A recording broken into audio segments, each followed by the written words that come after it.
So hey guys, the series name is What If Naruto Was in Sailor Moon, so let's start the series. Usagi Tsukino was getting home.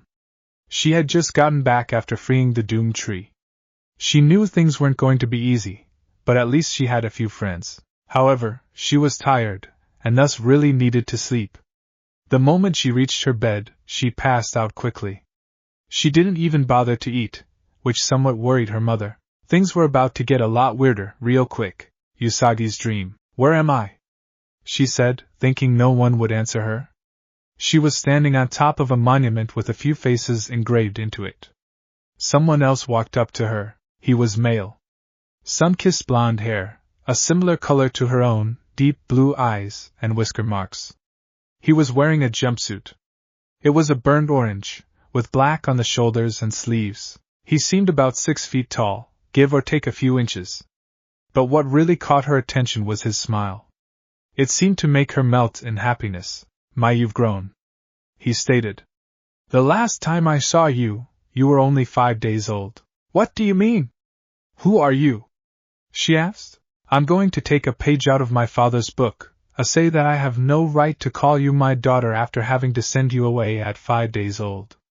Regardless of the fact that my life was extremely dangerous, he stated. But if you can believe this is not just a dream, I'm your true father. Please, I can handle myself. Usagi rolled her eyes. I thought so too, he replied before sticking out a hand. Naruto Uzumaki. She gripped it. Usagi Tsukino. In you is the blood of an Uzumaki. Though their hair is usually red, mine is yellow like my father's hair. Naruto stated. I did say that you were my daughter, regardless of the fact I don't deserve that title, but that would make me your father. If this is true, then why would you send me away? My life, frankly, sucked ass. Naruto admitted. Every day, I was hated by the majority of my village. Only 4 truly cared about me, regardless of the burden I bear. But there is more to it than the village itself. Everyone was about to start a war over my survival. That was 14 years ago, and I was 16. I had to send you away, so you wouldn't get caught up in the fighting. I could protect myself just fine, but add in another, and I wouldn't be able to easily. Not with who was after me, and I'm 14 now. You mean, yes, you were born not 10 days before that war started. Your mother was someone I admired, even as a child. I just hope you don't screech like a banshee like she did. Seriously, that gave me a massive headache every time I heard it. Naruto admitted. Why would I screech like that? Anyone ever tell you to turn down the decibels? Naruto asked, raising an eyebrow. Why yeah, god damn it. It is genetic. Naruto shouted. After he calmed down, he looked back at her. Sorry, but that is something I was hoping wasn't the case. Her screech, without amplifying it, was murder on the ears. Luckily, I was able to tune it out by dulling my ears when it happens. Usagi just couldn't help it. She laughed at that. What? Can't a guy try to help out his only daughter? She was still laughing, but it let up after a while. Alright, I'm going to tell you of a few problems I had. One of which was using my brain. Naruto hesitated, before admitting it. I managed to find a way around my idiocy, and that's something I think you could use yourself. Written tests was one thing I was never good at, until I figured out a little trick to help me when studying, but it's so boring. Usagi whined. Then we thought like mind. Naruto replied, earning a confused look. I thought studying was boring as hell. This trick not only got me to study, but seemed to make it somewhat fun. Okay, here's an example. 2 trains are going in opposite directions at X speed and Y speed, from 100 kilometers out. How long would it take for them to pass each other? Confusing, right? She nodded. Okay then, think of it in other terms. You're running in one direction, someone you love and loves you back, is running towards you. When do you get to hug? What does that have to do with the first question? The way I'm seeing it, everything. Naruto stated, confusing her even further. If you don't understand something, change up the situation a bit so you can understand it. Once you find the answer in a way you actually can understand, switch back to the original problem, and you'll find the answer a lot quicker than you thought. Usagi's eyes widened at the information. Does this mean I'm not dumb? I can't say for sure, to be honest, Naruto stated. Everyone has their faults, even me. However, no one is truly smart or dumb. It just deals with the way they're taught.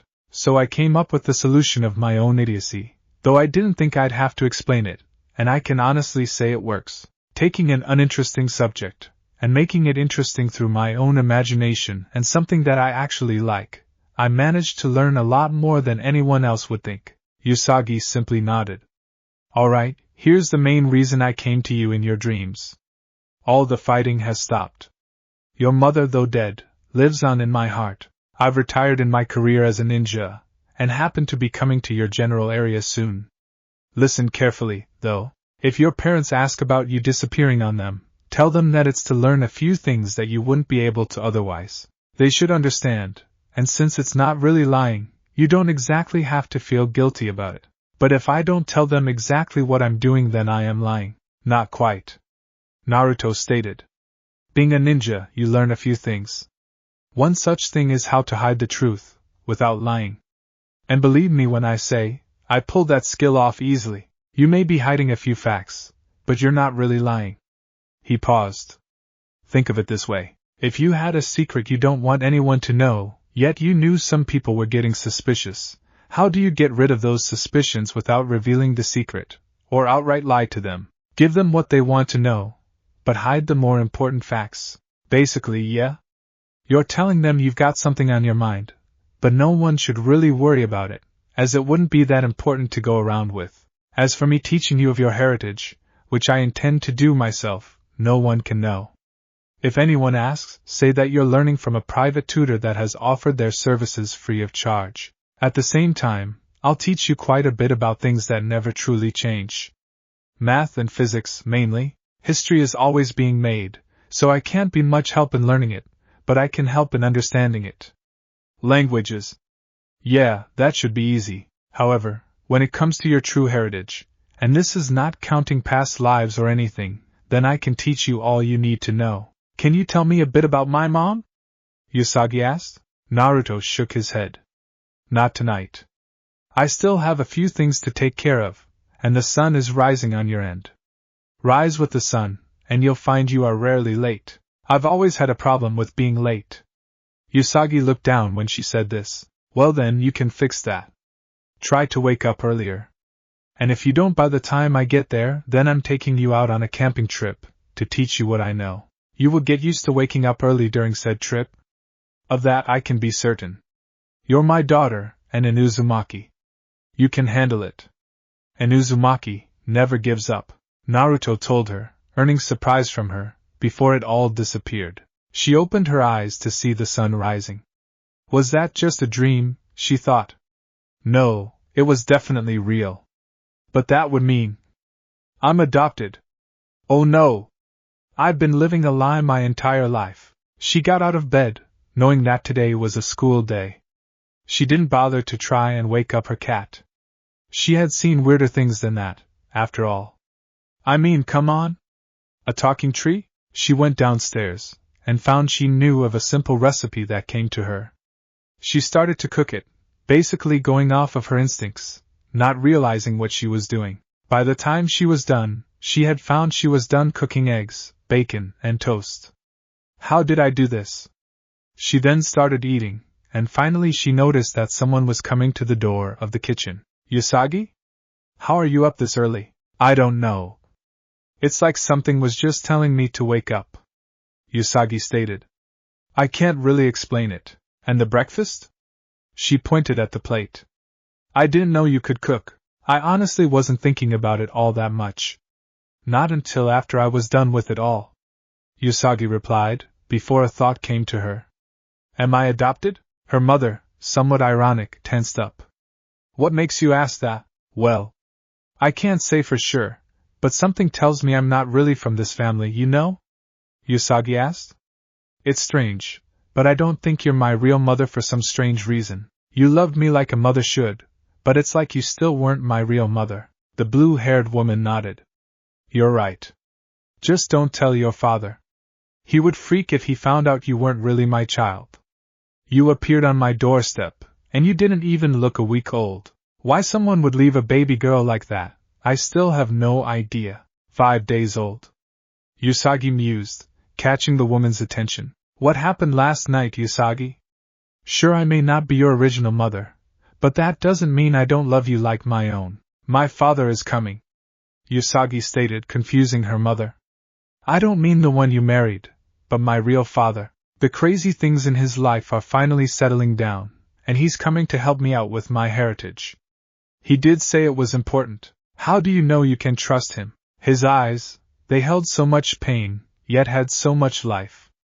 It's almost as if he saw his entire world crumble in front of him, and he couldn't do a thing about it, and is still pushing on. He wouldn't lie to me like that. Not with the pain in his heart. He was smiling, but it was a fake smile. I could tell by his eyes that he's been through hell, and still made it out on top. An Uzumaki never gives up. This line popped into her head. He wouldn't have given up. He told me himself that an Uzumaki never gives up. I have to learn what I can, Mom. Right now, he's the only one that can teach me. I have a test today. I should finish my breakfast and get going. She finished eating, put the plate in the sink, and left, but not before saying a few words. Don't worry so much about me. I can tell he regrets what he did, but he knew he wasn't strong enough to protect me during a war. See you later, Mom. She left and walked down the streets, with the sun barely touching the roofs of a few buildings. During school, she found she had to take a test. Whenever you don't understand something, switch it up to something you do understand. Then answer the question like that. She ended up finishing the test, which she hadn't studied for. During lunch, she ate like usual. Usagi, slow down, Ami told her. Ami was the smart one of the group. She had aqua blue hair, and was wearing the same uniform Usagi was. It's not healthy to eat so much. She gulped down what she had in her mouth. Come on, Ami. You should be used to it by now. Besides, this is the first time I woke up so early. I noticed that you weren't late, but that could very well be a coincidence. A blonde stated. Minako, you don't have to say that. Usagi whined. I mean, something was telling me to get up, and for some strange reason I listened. You getting up early? Come on, you really think we buy that? Minako, the blonde asked. A voice appeared in her head. When you say the truth, but no one would believe it, say you don't expect them to. No, not really. Usagi replied, shocking the others. I'm not entirely sure why I listened, but I did. I found that the sun was just rising when I woke up. It kind of shocked me a bit, but I was too busy thinking about something I heard the night before. Oh? A girl with brown hair asked. What exactly did you hear? If I recall, that doom tree was destroyed, and no one else said anything. It's kind of personal, Usagi admitted. This is something I have to work out on my own. All I can say is, it deals with my father. And please, no questions. No one was shocked at that. Not liking you being in a relationship with Mamoru? Ami asked. It's complicated. I can't really explain it myself. That's why I'm trying to figure it out. I can't rely on you guys to help me all the time. This is a family matter. I don't think it's right to say anything unless given permission. I just wonder what I got on my test. Usagi ended up saying, no offense, but you didn't study, did you? The brunette asked. No, Makoto. I didn't study. But I still wonder how I did. Usagi admitted, shocking everyone else. When everyone else got their tests back, no one expected the result. 98?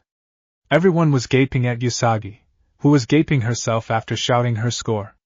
Ami went up to her and checked the answers, finding a few pictures of various foods on it. How did you manage to do this? Ami asked. I didn't think it would work, but...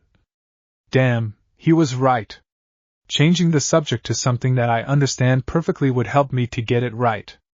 Usagi's mind was reeling at the prospect. Oh, this is gonna be good. One of things I heard last night, Ami-chan. Usagi replied. I honestly didn't think it would work. I was wrong. And my dad was right. Everyone was gaping at her, even the teacher.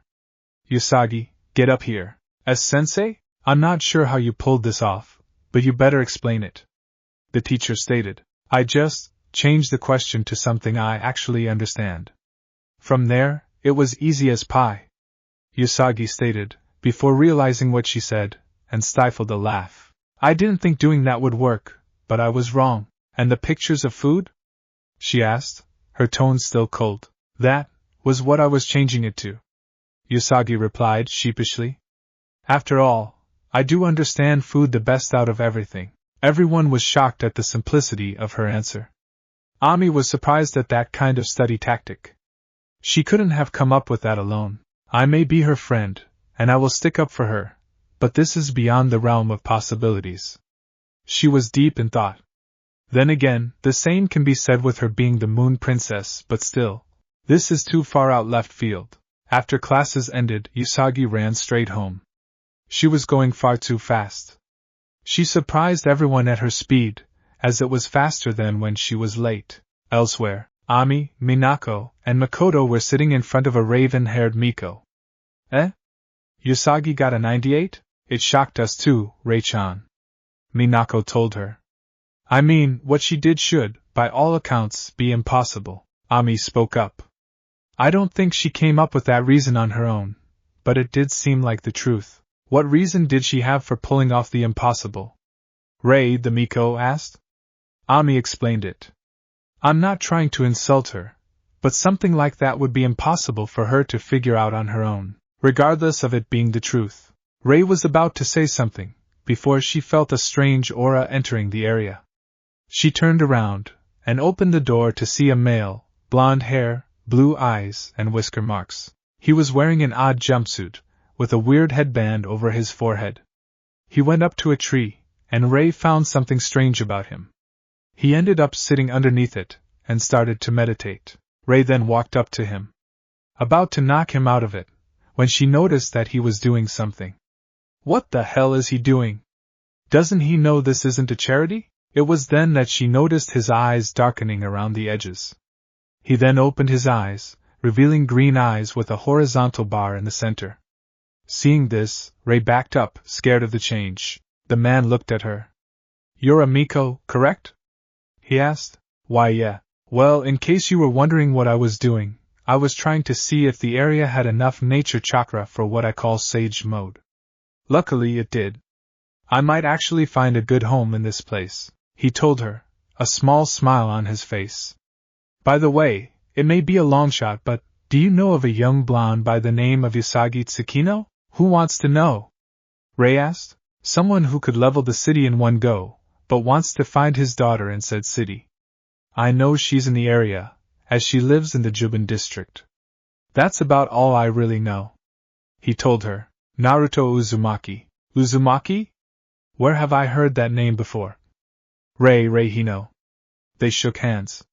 Why are you looking for her? Naruto looked at her. I told her last night that I would be coming to see her as soon as I could. It just so happens that things finally looked up for me, and I could finally leave that violence-driven village. And since I was allowed to finally leave without any penalties, that meant that I was finally able to see my daughter after all these years. I'm just sorry I couldn't come sooner. She needs to know of her heritage. Her true heritage.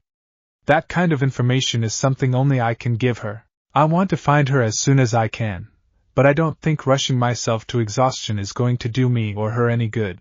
Wait a minute.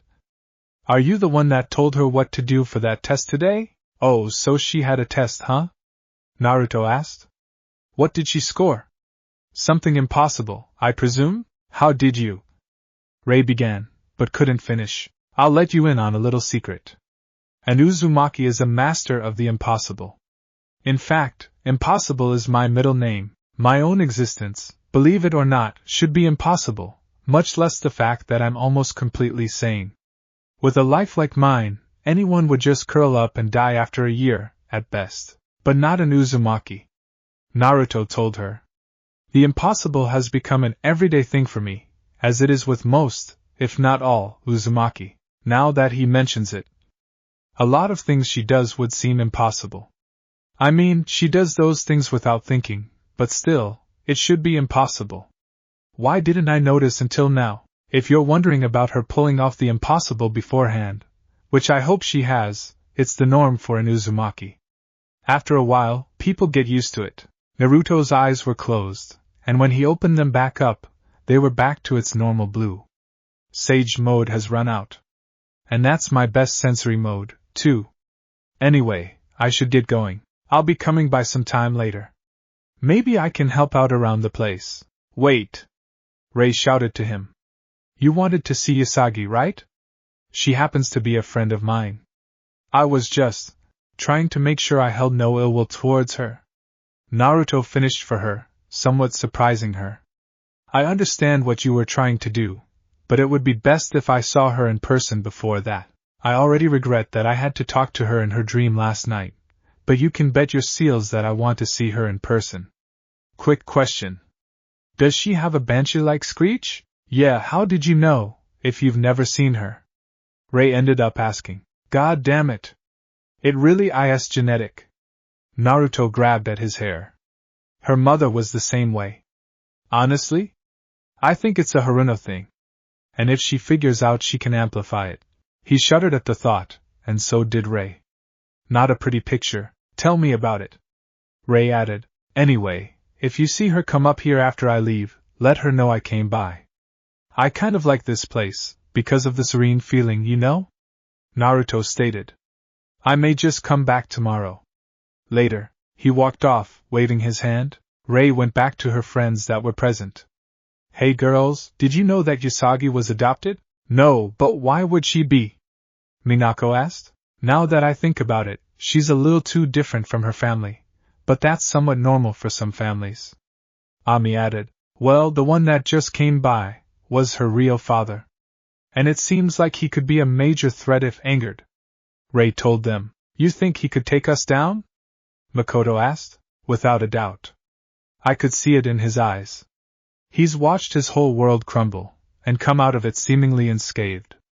Almost as if he's been through worse, and his aura was calm, yet radiated extreme danger.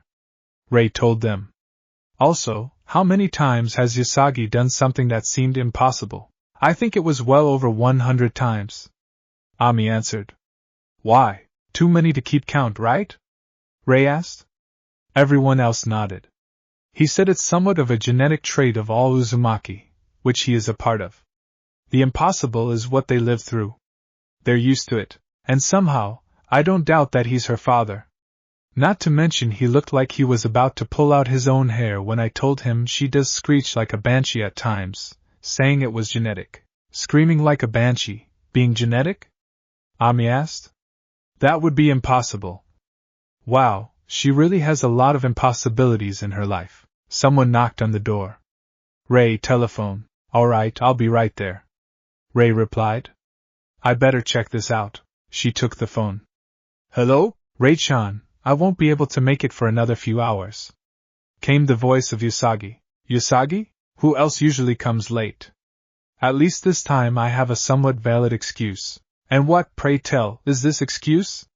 Ray asked. I was on my way to the temple, but I ran into someone and… Ray-chan. The man says he's my father, Naruto Uzumaki, right? How did you? He was here not too long ago. He did say that he would rather see you in person than for me to find you for him. Well, we found each other, but I don't get how he could find me so quickly. I mean, it was only last night that I first heard of him. Wait. Did he do something to you last night? Only giving me a message in my dream.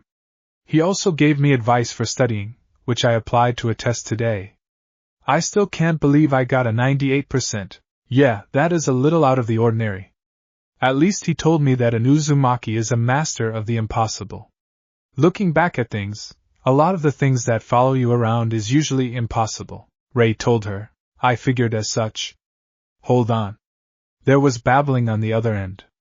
Sorry, Ray-chan. I won't be able to make it to any meetings in the next 3 days.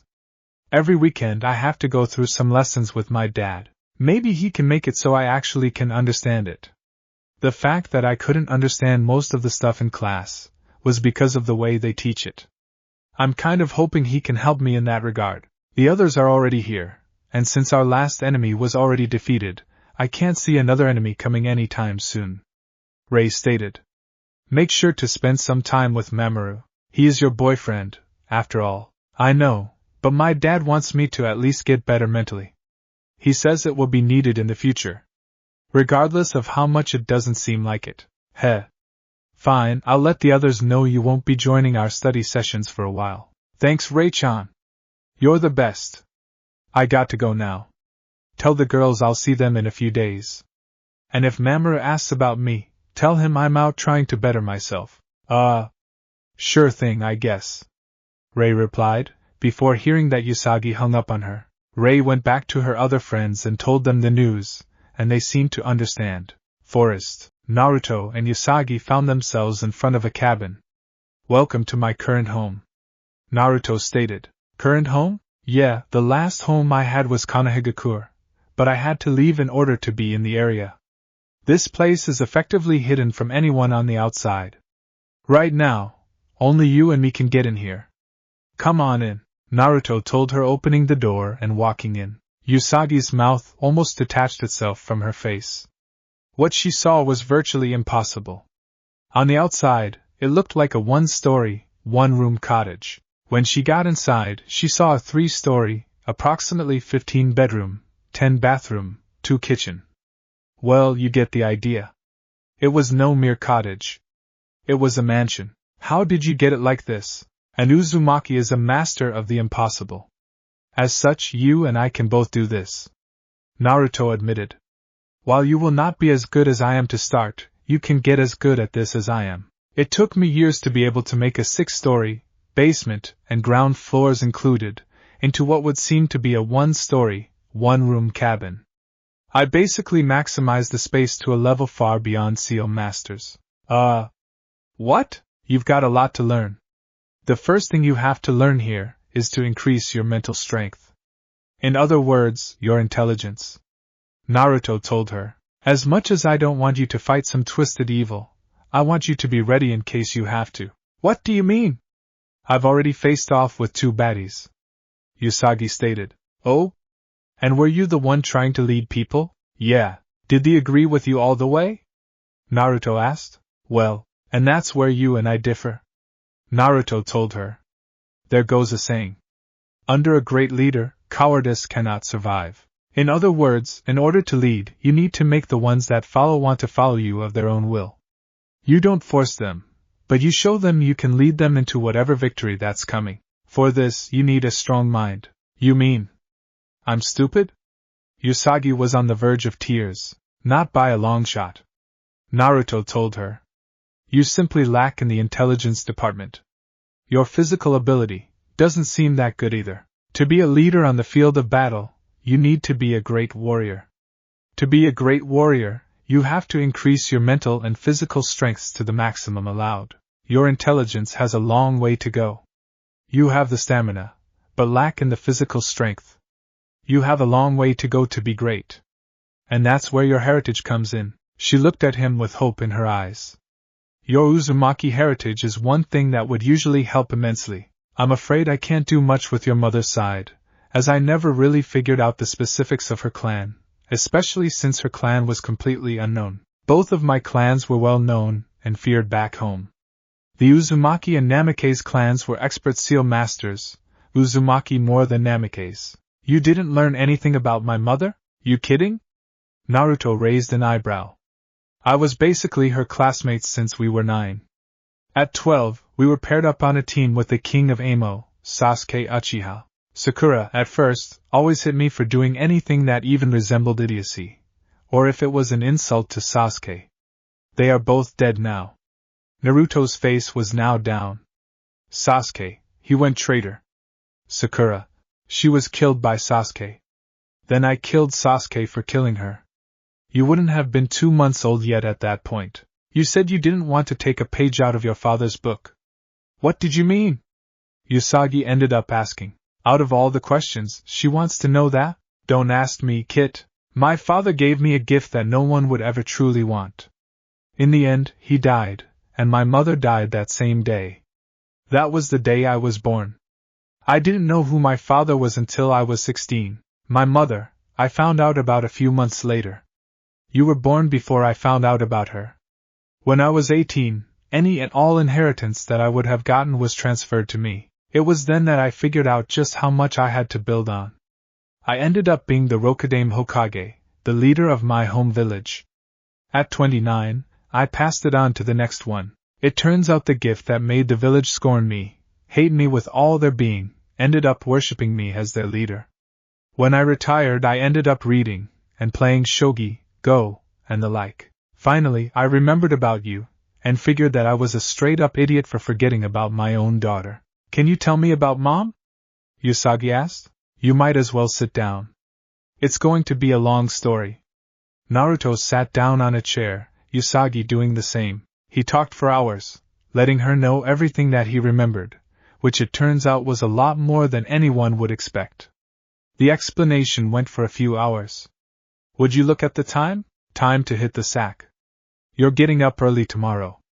I told you were going to get used to waking up early, and that's what's going to happen. No ifs, ands, or buts. Where am I going to sleep? This place is huge. 2nd floor, 3rd door on the right. That should do you some good. Get as much rest as you can. Tomorrow, you're starting the Uzumaki boot camp. I will tell you right here and now, it won't be easy. You will constantly be pushed to your limits, and then you will push past them. But that would mean I wouldn't be able to move for days. Usagi shouted. Saw that coming. Naruto stated. For anyone else, that would be the case. You and I are different from everyone else. Naruto made a kunai knife appear in his hand, and stabbed straight through his left palm, and then pulling it out. Watch closely, as you would have gained this ability as well. Usagi watched it, in horror then in surprise that it was already healing. My healing ability is a lot better than yours will be, mainly because I have another being helping out in that regard. A Namikaze would heal injuries pretty fast with rest. And Uzumaki has longevity, meaning they live longer than most. Their cells, you'll learn about them later on, can multiply themselves, and not decrease your lifespan like anyone else. Speeding up the healing process would normally shorten your life. Being an Uzumaki, you don't have to worry about that. Now get to bed. We have a lot of work to do. The next day, Usagi was woken up 6 a.m. She hit the alarm clock, only for the door to open up. Loudly. Naruto was in the doorway. Downstairs. Kitchen. 10 minutes. He walked out. They ate breakfast, and they both ate a lot of food. Good thing I kind of predicted this appetite. She eats almost as much as I do when it came to ramen at her age. Alright, this will be your training schedule. No questions on it. Naruto told her, and she put her hand down as it was going up. He then went into the details. First on the list was 2 hours of agility training. Then 2 hours of mental training. 30 minutes for lunch. Calligraphy for seals for another 4 hours. The rest of the day would be for mental training until 6:30 p.m., with which, dinner will happen. After that, meditation until 9 o'clock. Then bed. Am I clear? That's got to be torture. Usagi said, obviously still sleepy. I went through worse at 5 years old. And we're just reaching the tip of the iceberg here. You're not even close to being ready for the full training schedule. Naruto told her. At the end of the weekend, instead of meditation, you will be given an exam to see how much you've improved. If I like what I see, then it might loosen up next time around. Also, I found out about the whole Sailor Moon business around town. To think that you've already taken shit like that down, if you weren't my daughter, I would have been surprised. First basement floor. Let's move. When they got down there, she found it was mainly an open rock canyon. A complete wasteland. Where's the course? Right here. Naruto said, earning her attention. He had several shuriken in his hands. Make sure you dodge, as you have nothing to block with. I only have to throw them once, so you know. The longer it goes, the faster they go. They hit, they will split and continue. Now. Begin. He threw them all, making her dodge. She lost balance quickly. They came for her again. She was able to dodge, but was soon on her butt. You're losing your balance too quickly. Keep your balance, and dodge. Naruto shouted. Her eyes widened to see them coming at her again. She put her hands on the ground, and pushed up, landing after a flip on her feet. She turned back towards them, and found them coming at her. She kept dodging, her balance holding better and better each time. By the time 2 hours went by, she was still dodging, with a little bit of ease, as the speeds were too fast for her to see. She was dodging by pure instinct. At the end of it all, they all slowed down, and went back to Naruto. 2 hours are up. You learned quickly. He put a hand on her shoulder, and they both vanished from the room. 4th floor library. Naruto and Usagi found themselves in front of a large collection of books and scrolls. Your body will be resting in here, but your mind will not. Naruto twitched his fingers, and a few scrolls came down to his hands. Go through these. It should make some sense to you. I put them in terms anyone with an IQ of about 80 can understand, side by side with the IQ 160 version. Make the connection, and understand each piece. There's only 5 scrolls here, for the simple fact that you will need time to understand everything. I may have gone through everything in this library in about 8 hours, but that's only because of my shadow clones. Your mind will not be able to handle it, so we start small. Naruto watched her while reading a book that he got from Jiraiya. It was the sequel of the one his father liked. It was also the reason Ika Tactics was delayed, but no one knew about that. It was entitled The Legacy of the Gutsy Shinobi and happened to be the only one that he truly liked, aside from its prequel, The Tale of the Gutsy Shinobi. As he watched her, he found she was studying much more intently than he thought she would.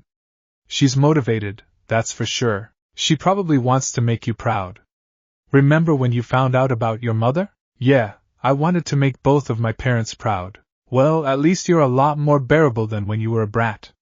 Why did you step down, though? You never told me that, and I still can't figure it out.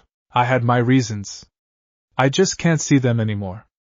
Being Hokage was a good run, I'll admit, but when you've gotten training from both a pervert and a writer, not to mention got permission from him to write his novels while he was gone, I really needed to do that. That could have been a reason, but if it was, then it most likely wasn't the only reason. Why do you care? Heh. You wanted power, I gave it. Yet when you were Hokage, you didn't abuse that kind of power. You acted like you should have, yet didn't show any arrogance. Stepping down is normally a dumbass thing to do, yet doing so you earn my respect. You heavily frown on arrogance and ignorance, yet the majority of humans have both traits. That's because they lead to an unnecessary death, or several deaths that could have been avoided. I want to make sure my daughter doesn't fall to either one.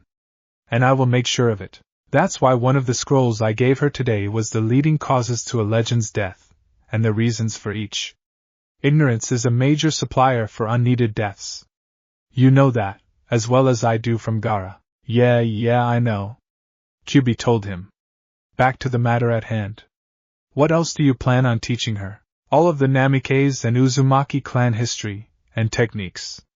There's also 3 scrolls in here. One for the Uzumaki family tree which included me, the Namikaze family tree, which ended at my father, and the Haruno family tree, ending at Sakura.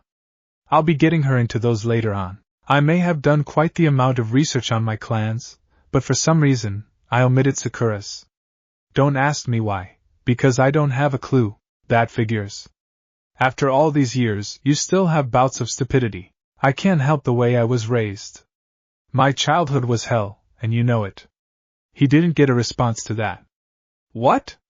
Fox got your tongue? No, but at least I realize it was my fault in the first place. Consider the topic dropped. He returned his attention to his daughter and his book. He caught a few whispered words. The most common one was amazing. It only took an hour 15 minutes for her to understand every bit of it. She looked up to her father. All this? It's simply amazing. I had no idea. But this one, she pointed to the scroll of unneeded deaths. This one is strange.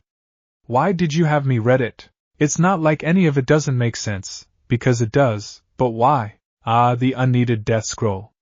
Naruto replied, setting a bookmark in his book before closing it.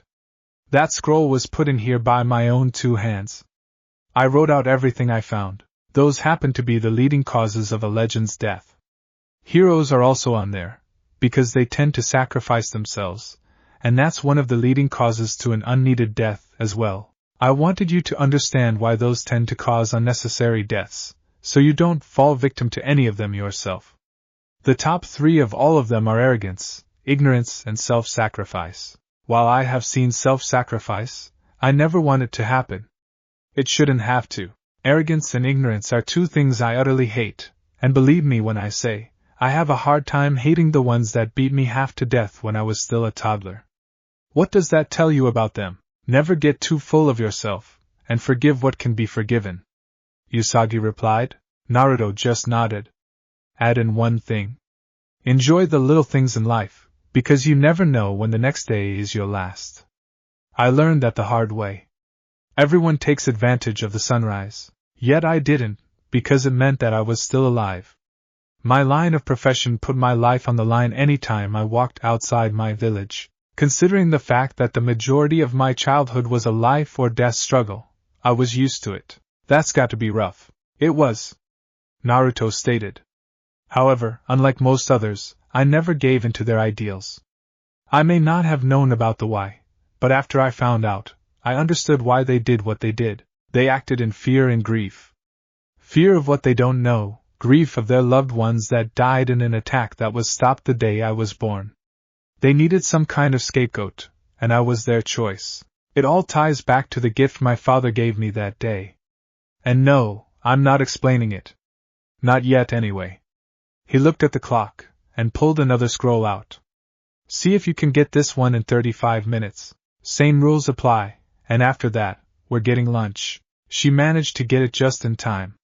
They left the room, and went down to the first floor. They both ate a lot of ramen. They went at it for the entire 30 minutes. Naruto then looked at the scoreboard which had appeared sometime during the meal. Holy crap.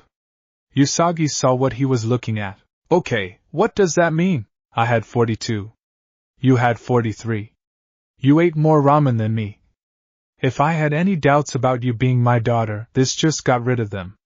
Naruto admitted before looking back at her, before releasing a burp.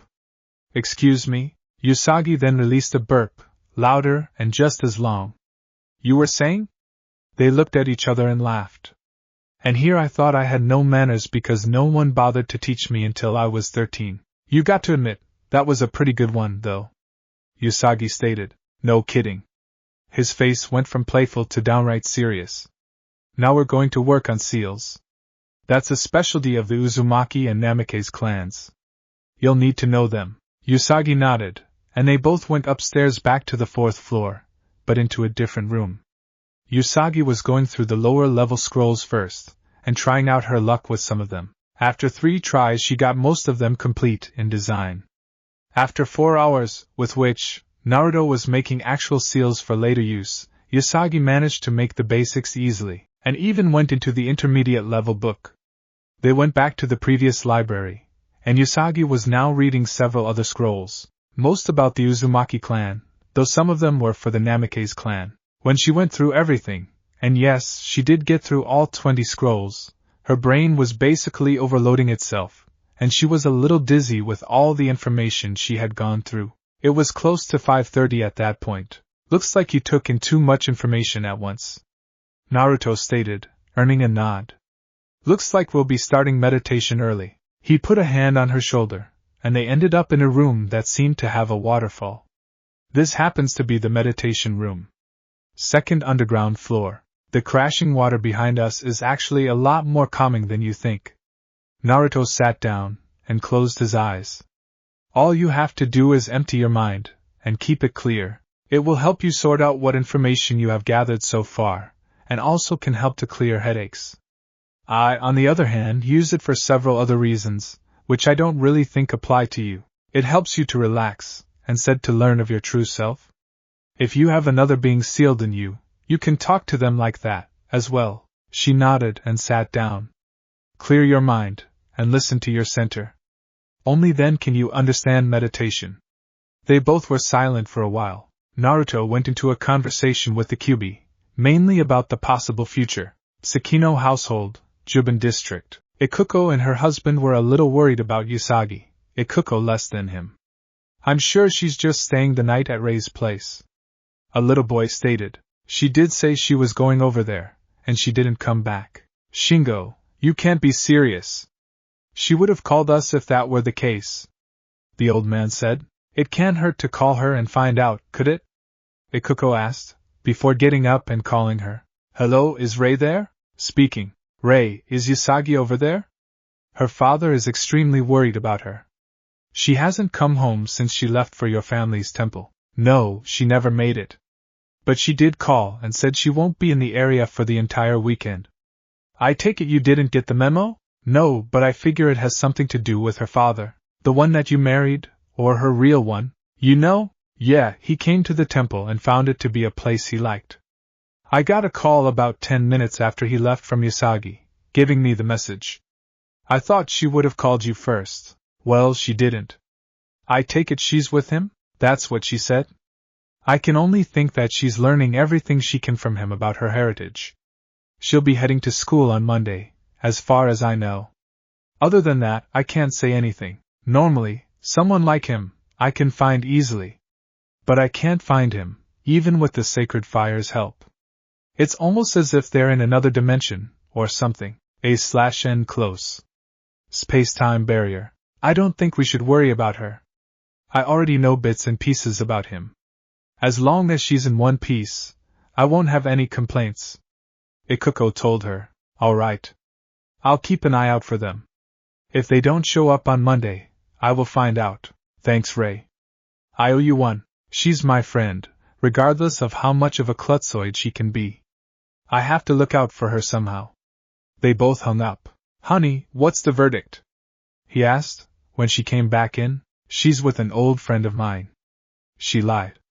He's teaching her what she should have learned in school, but couldn't understand. He? Yeah. She felt bad about lying to him, but he couldn't think much on it.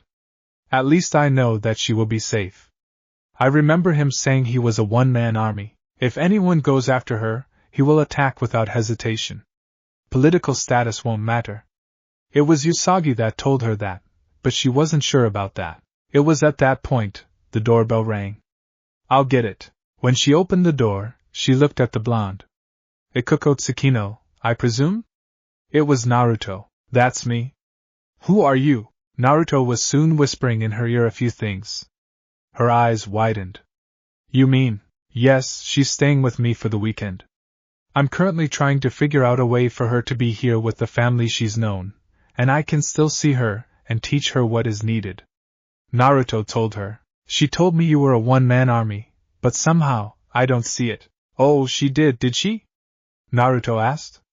Well, I hate to break it to you, but I am. It kind of helps when I took on an army myself, and did more damage to it than an actual army that outnumbered me by maybe 50,000 to 1. The enemy had them outnumbered almost 2 to 1, since they were using those who were dead. An army of over 50,000 couldn't do what a 16-year-old male could. What does that tell you? Okay, for some reason, I actually believe. By the way, it was a somewhat literal statement. I can multiply myself by several thousand with ease, and still kick ass. Naruto told her. And don't worry about my language. I'm actually 30 years old, regardless of the fact I'm using my form from when I was 15. Small transformation. Right before Usagi was born. That could be useful for spying. Tell me about it. Naruto stated. I've been learning everything I can about this town, and everything else since I'm not truly of this dimension. What I've found in the history of this world, things that I have seen done in the past 3 years would be considered impossible here. And by the time I'm done with Usagi, she'll be able to do so herself. Also, I'm working on getting her to wake up early and still function. I have to get her out of her tardy habits, which I had easily found out about. Well, at least I don't have to worry about her. But where is she now? I thought you'd be with her right now. Ikuko asked. Technically, I'm here, in several libraries across town, and right next to her, meditating. I'm not even the original me. The boss happens to be next to her meditating. He's not letting us clones do anything regarding her training. He told her. I see. Then can you tell me how she's been progressing? That is up to her to decide. She knows that some of what she's learning will make her sound crazy, so she won't be saying any of that. It's her call what to say, and what not to say, but she understands the gravity of the situation. Anything that would be considered impossible around here, she won't be talking about. He told her.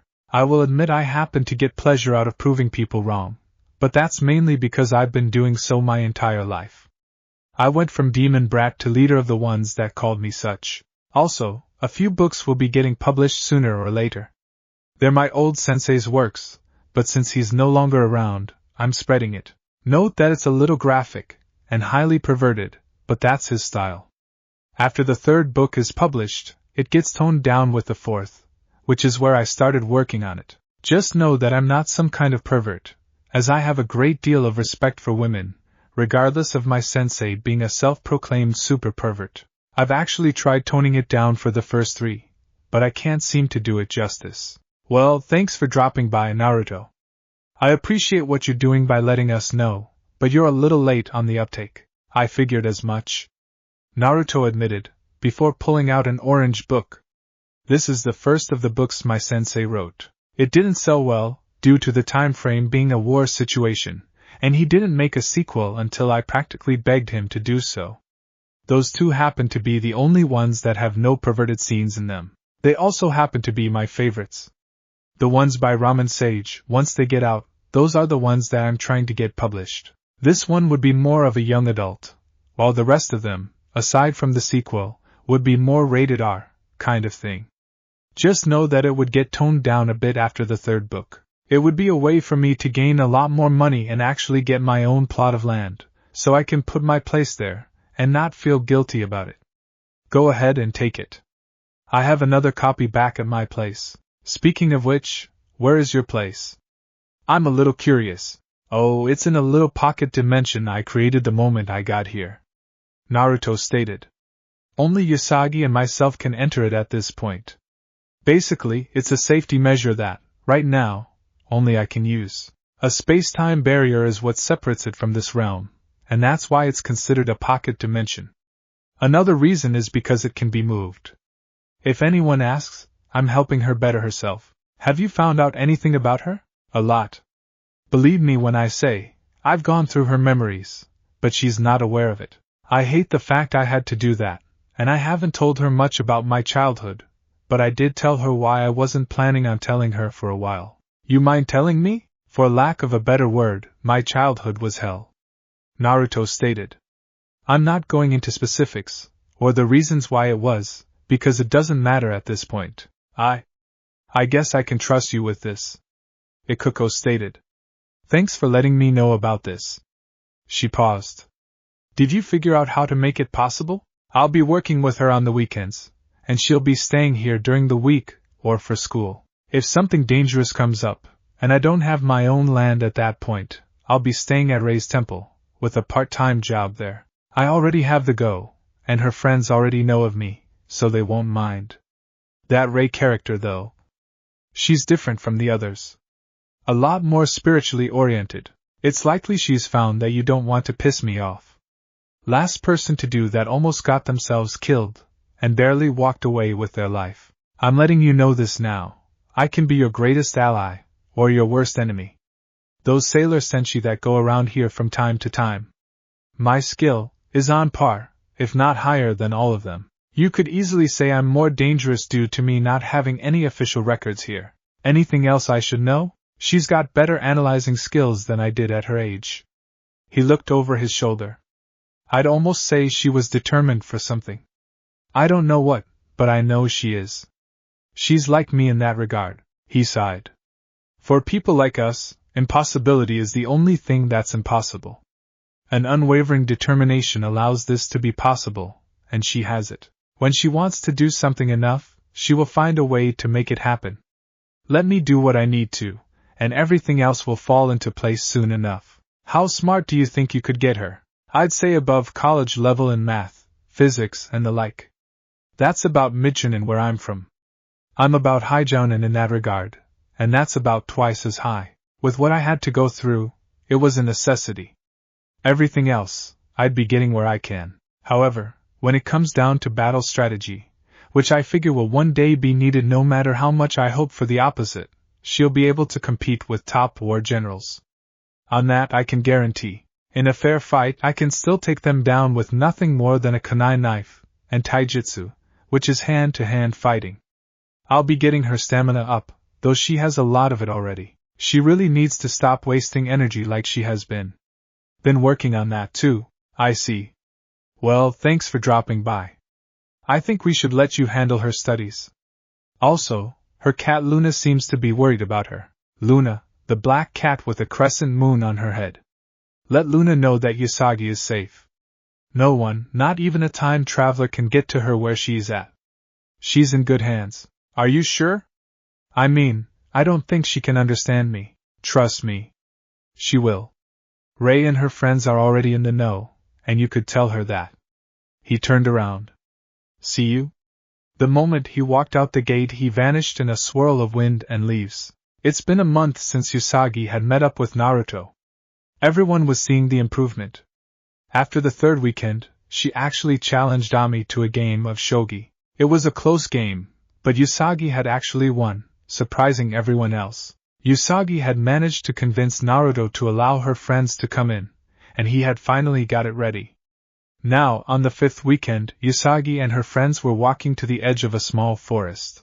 Usagi, why are we here? Ami asked. Well, this is where he's been staying. It's high secret, so no one else can know. Regardless of the fact that no one but myself and him were able to get in until yesterday. Now you guys can get in. Are you sure you can trust him? Ray asked. He's dangerous. She started walking into the forest, the others following. He is powerful, but he doesn't use it often. He's a good person at heart, but when angered, he can be extremely deadly. Beyond the danger of Metalia and the Doom Tree combined, and only for the one that gets him into that state. How can he be that powerful? Makoto asked. You'd be surprised. If he gets pissed off, he still tried to keep some semblance of his sanity. As such, he doesn't go above half of his full strength when pissed. If he wants something done, he can just look at someone, with a calm expressionless face, and they can literally wet themselves in fear. It's happened before. Usagi told them before she disappeared after passing a tree, making them stop. Usagi, her head appeared. What? This is the entrance to the property. They all looked at the floating head. It's a kind of pocket dimension. Only those allowed to enter can get in, and you're on that list. Just walk through. They all looked at each other, and then back at the area where the head was. They walked a few steps and found the house and a luscious field of flowers. Naruto and Usagi were standing there. Good. Looks like I got the right samples. Yeah, you did. Usagi stated. I'm kind of glad they can enter here now, as am I. It's kind of lonely here with just us two here. They could probably watch us spar. Naruto suggested. Heh. Why not? They'll be surprised, since they haven't seen what I've been working on. Yeah, you haven't showed us. Ray stated. And there's a reason for that. Usagi told them. None of them are needed. He already knows about us being the Sailor Senshi, along with what we've been doing. He's fine with it. Come on, let's go inside. Usagi ran to the door, though it was a lot slower than most would think she was. Naruto stayed behind with them. Just know one thing. If I find that anything that's here is revealed to anyone else, and that includes your parents, then know that you will not be allowed to return. This is the only warning you will get. We understand the situation. Makoto stated. When you said spar, did you mean a martial arts kind of spar? Yes and no. If you come, you will see what I meant. Naruto told them, a smile now on his face. Follow me, and try not to get lost. They all walked inside, and they had the same reaction Usagi did when she first entered. When you said the impossible is what you live for, you weren't kidding. Ray stated. 4 stories above ground, ground level, and 2 basement floors. Naruto stated. We're going 1 floor down. They found themselves in a wasteland-like area, with a big pond/small lake in the area. This is a weird area for sparring. Makoto stated. Yeah, well, for us, it works wonders. Naruto told them. He then spotted Usagi in the area. Hey, what do you say we make it a water fight? Oh, you're on, Usagi said, as if it were a challenge. They both went to opposite sides of the water in the area. Standard rules apply.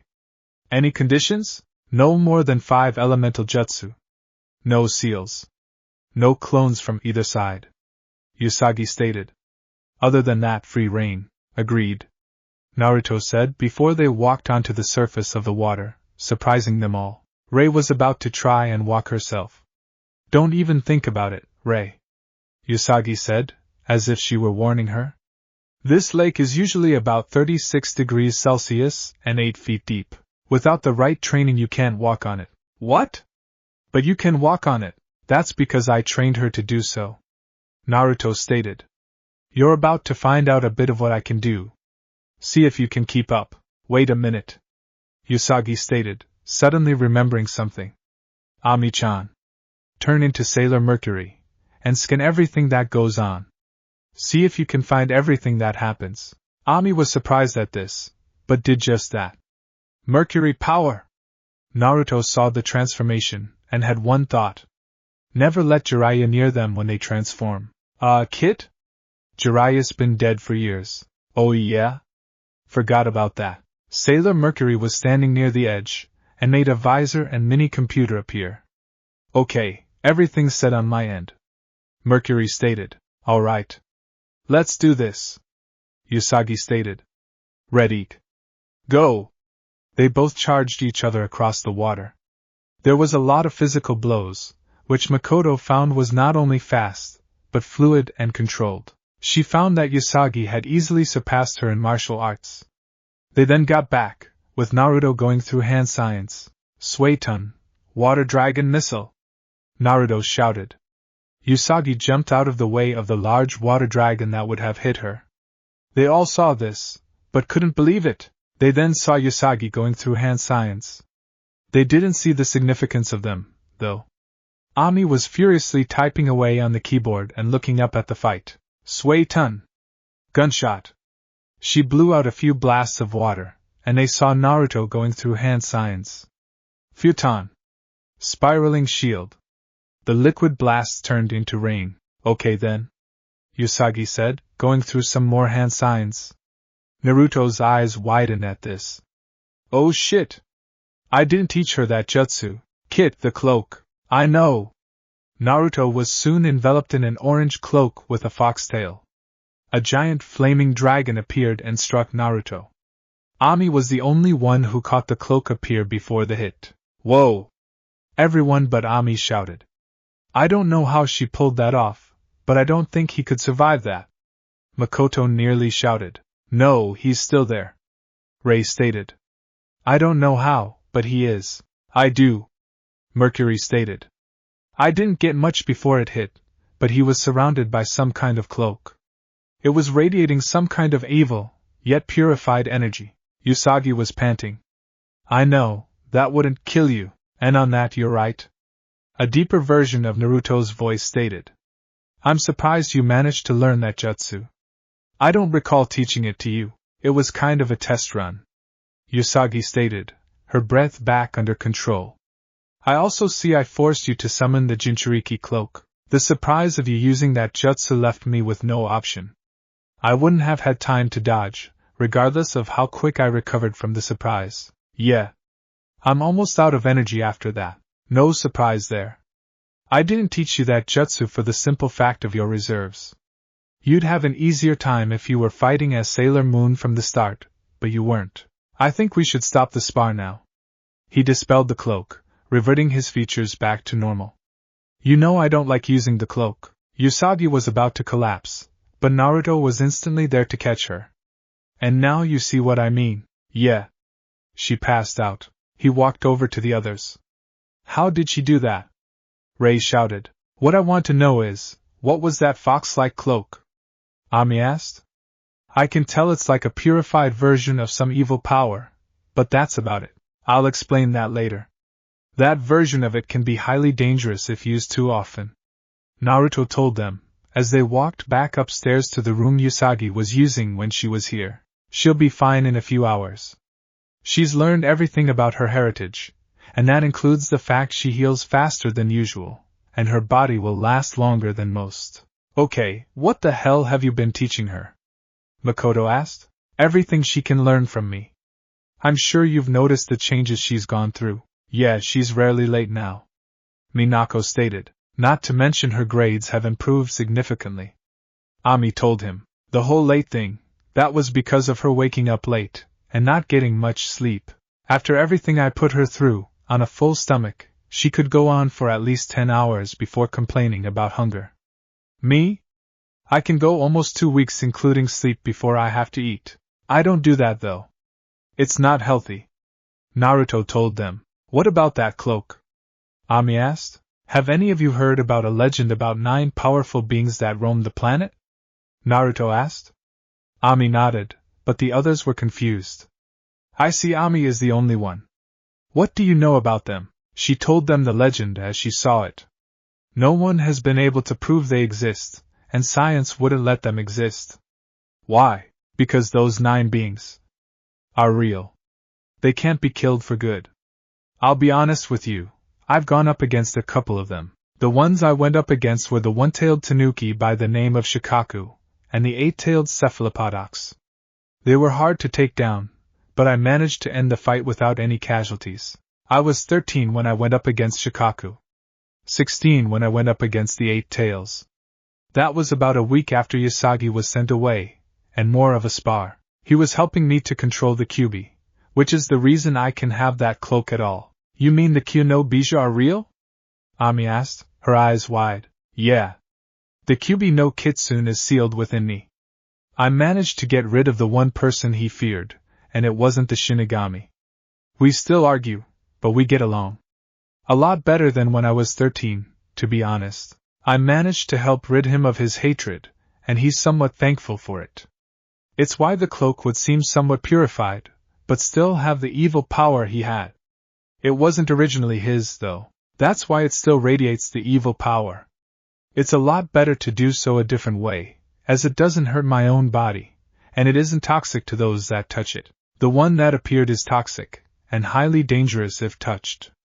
The other one is a lot safer in short term, but can be dangerous long term, so using it often is not a good idea. I'll admit I'm not fond of using it, and only do so when I have to, or when he has to burn off steam, but I made sure no one would be caught in the middle of it before I do. Everyone was a little shocked, but Ami was even more shocked. Ray then asked the next question. You said this Kyuubi was sealed inside of you. How? That's not something I'd like to get into, to be honest. Sealing is a family tradition in my families. I know that sealing is used to keep him inside of me, but the original seal was a little faulty. It was stable for 16 years, but was weakened over time. When I was 19, I added on to the original seal that helped to purify what should be, but it didn't work as I hoped. The fact that the Kyuubi himself was a piece of the Jubi, which was never awakened, is the only reason he still has that kind of evil energy. So, he himself is purified as much as he can be. Ray asked. Yeah, that's about right. I managed to get rid of his hatred, like I promised him. I purified what I could, but with the complexity of sealing, along with the infinitely wide range of possibilities, I can't say that it was a complete loss. He's a lot nicer, since I was able to keep my word to him. If he couldn't tell beforehand, I have yet to go back on my word. If I give out my word, I keep it. If I don't, then I'm already dead. Naruto told them. Why do you bother telling them about me? They may be the sailor's senshi, but that doesn't mean they won't see how much of a threat we can be. The fact of the matter is, they need to realize that we can be their greatest ally, or worst enemy, and that will help us. How? Just watch. If they turn on us, we can stop them. You know this. So, basically, we can be on good terms, if not friends? Minako asked. Wait a minute. Ami stated. The way I'm seeing it, you would either be our greatest ally, or our worst enemy. And you wish to side with us? I knew one of them would get it. That's right, Ami. I'm glad someone saw that. I wouldn't side with you, but I will side with Usagi. He turned to her. She is my daughter. I'm not naive, as I know things are not always easy. My childhood was hell. She probably had it better than I did. I still haven't gone into the specific details to her, as it could give anyone nightmares, even demons. I've met a few other demons, and they never really liked me for being a Jinchuriki. But when I told them what I went through as a child because of it, well, that changed their tune. I heard that a couple of them had nightmares for a week after I told them.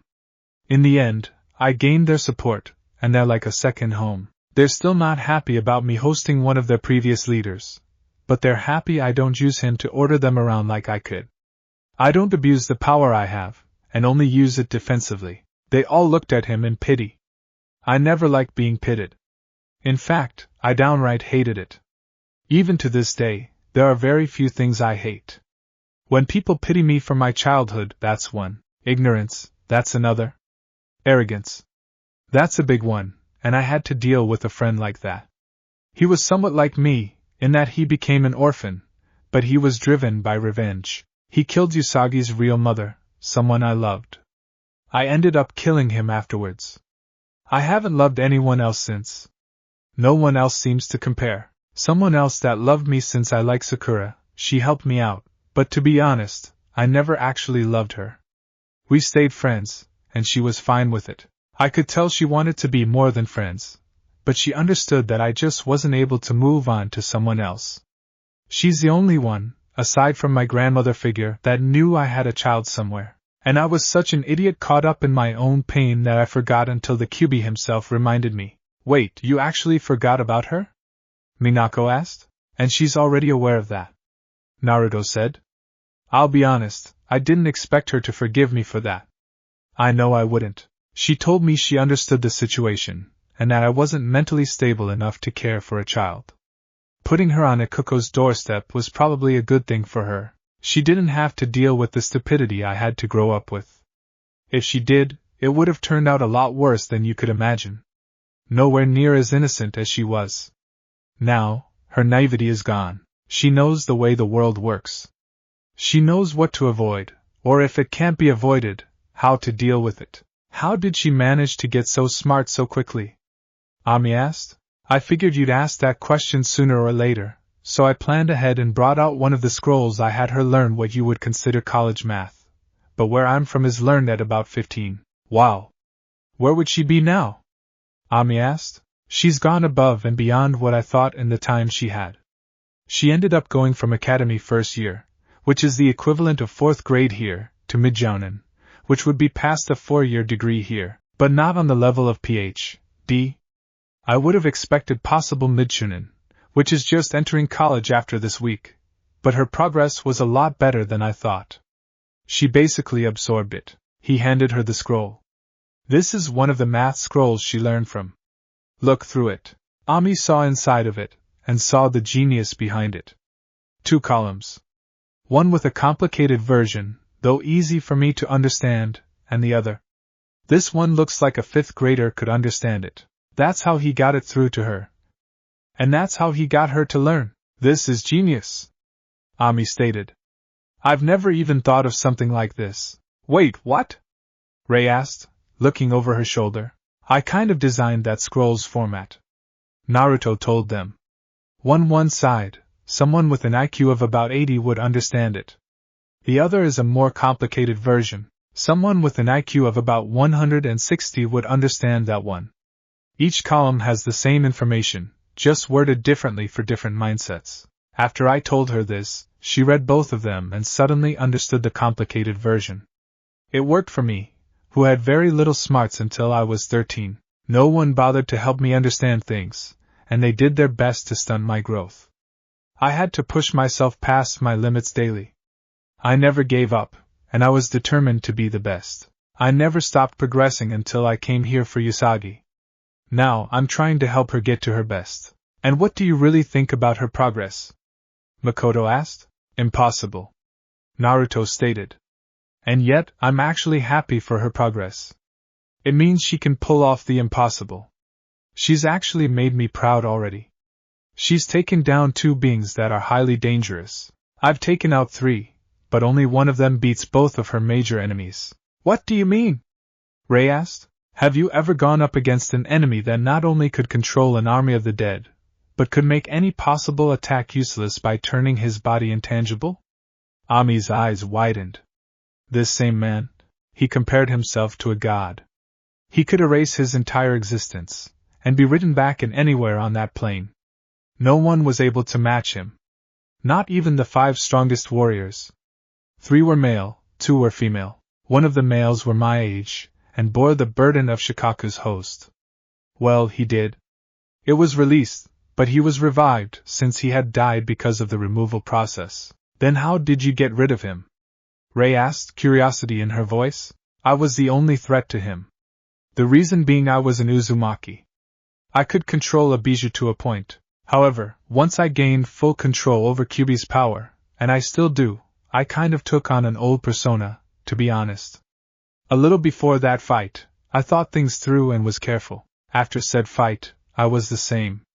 However, Naruto paused. During that fight, I took on a somewhat reckless strategy. Something like that is normally not a good idea. But when you think about it, he was probably expecting me to be extremely careful. I knew I wasn't going to get out of there without taking a few hits myself. Basically, I got him to hit me several times, and I hit him at those same times. You'd think he would have caught on that I was doing things that no one would ever think of, and it would have been easy to figure it out. He was careful. I was acting reckless. The others were careful as well. Which strategy do you think won? Completely careful, or reckless and advantageous? You won a fight where being careful wouldn't have been useful, and you turned it into an advantage. Ami said. That's a weird tactic. Yet against him, it was highly effective. Naruto stated. Being reckless would confuse his eyes, which are said to be able to predict the future, regardless of it being a lie. What do you mean? The Sharingan. Naruto stated, his voice now that of a hardened warrior. It was a feared Dijutsu, whose analyzing prowess was unmatched. It had the ability to let you see things that are moving maybe thrice as fast as the user. As such, you can accurately predict where they're going to end up, and where they will strike. Being reckless means there is no set pattern. He has the Sharingan, and as such, being reckless yet watchful worked. An unknown tactic, which no one would be stupid enough to try, until me. I was dubbed the most unpredictable shinobi of my village before that. After that I was, by far, the most unpredictable shinobi of all time, with a side of one-man army. Able to multiply myself 3,000 times over, and still fight. I beat the unbeatable. The impossible is anything but. They all saw the logic in what he said, and realized just how dangerous he could be if provoked. I think we have heard enough. Since we know you're powerful, and you already know about us being the Sailor Senshi, I would hope you join us. If I do, then it's because Usagi asks. I'd be watching, sure. But I wouldn't interfere unless Usagi is in mortal danger, which is unlikely, or she asks me to help out. We've already been through that situation, and that's what I told her. She's not sure if she wants me to, but if she asks, I'll help out. I'd be doing so in my Oiroke no Jutsu form. I tend to call it Naruto, and she's the equivalent of a 17-year-old female. Show us. Rei stated. Before I do, I should give you a little background on it. I created it at 5 years old to help with the transformation jutsu. It turned out to be more of a shapeshift than a transformation. What's the difference? Ami asked. The transformation jutsu is only an illusion placed over the body. My Oiroke no jutsu turns me into what I transform into. The change is cosmetic only, but it's inside and out. You won't agree with my methods of creating it, but considering the amount perverts in the village, and the fact that the majority of the population was after my head at that age, I could easily use it to get away. While they were knocked out, it played on their inner pervert.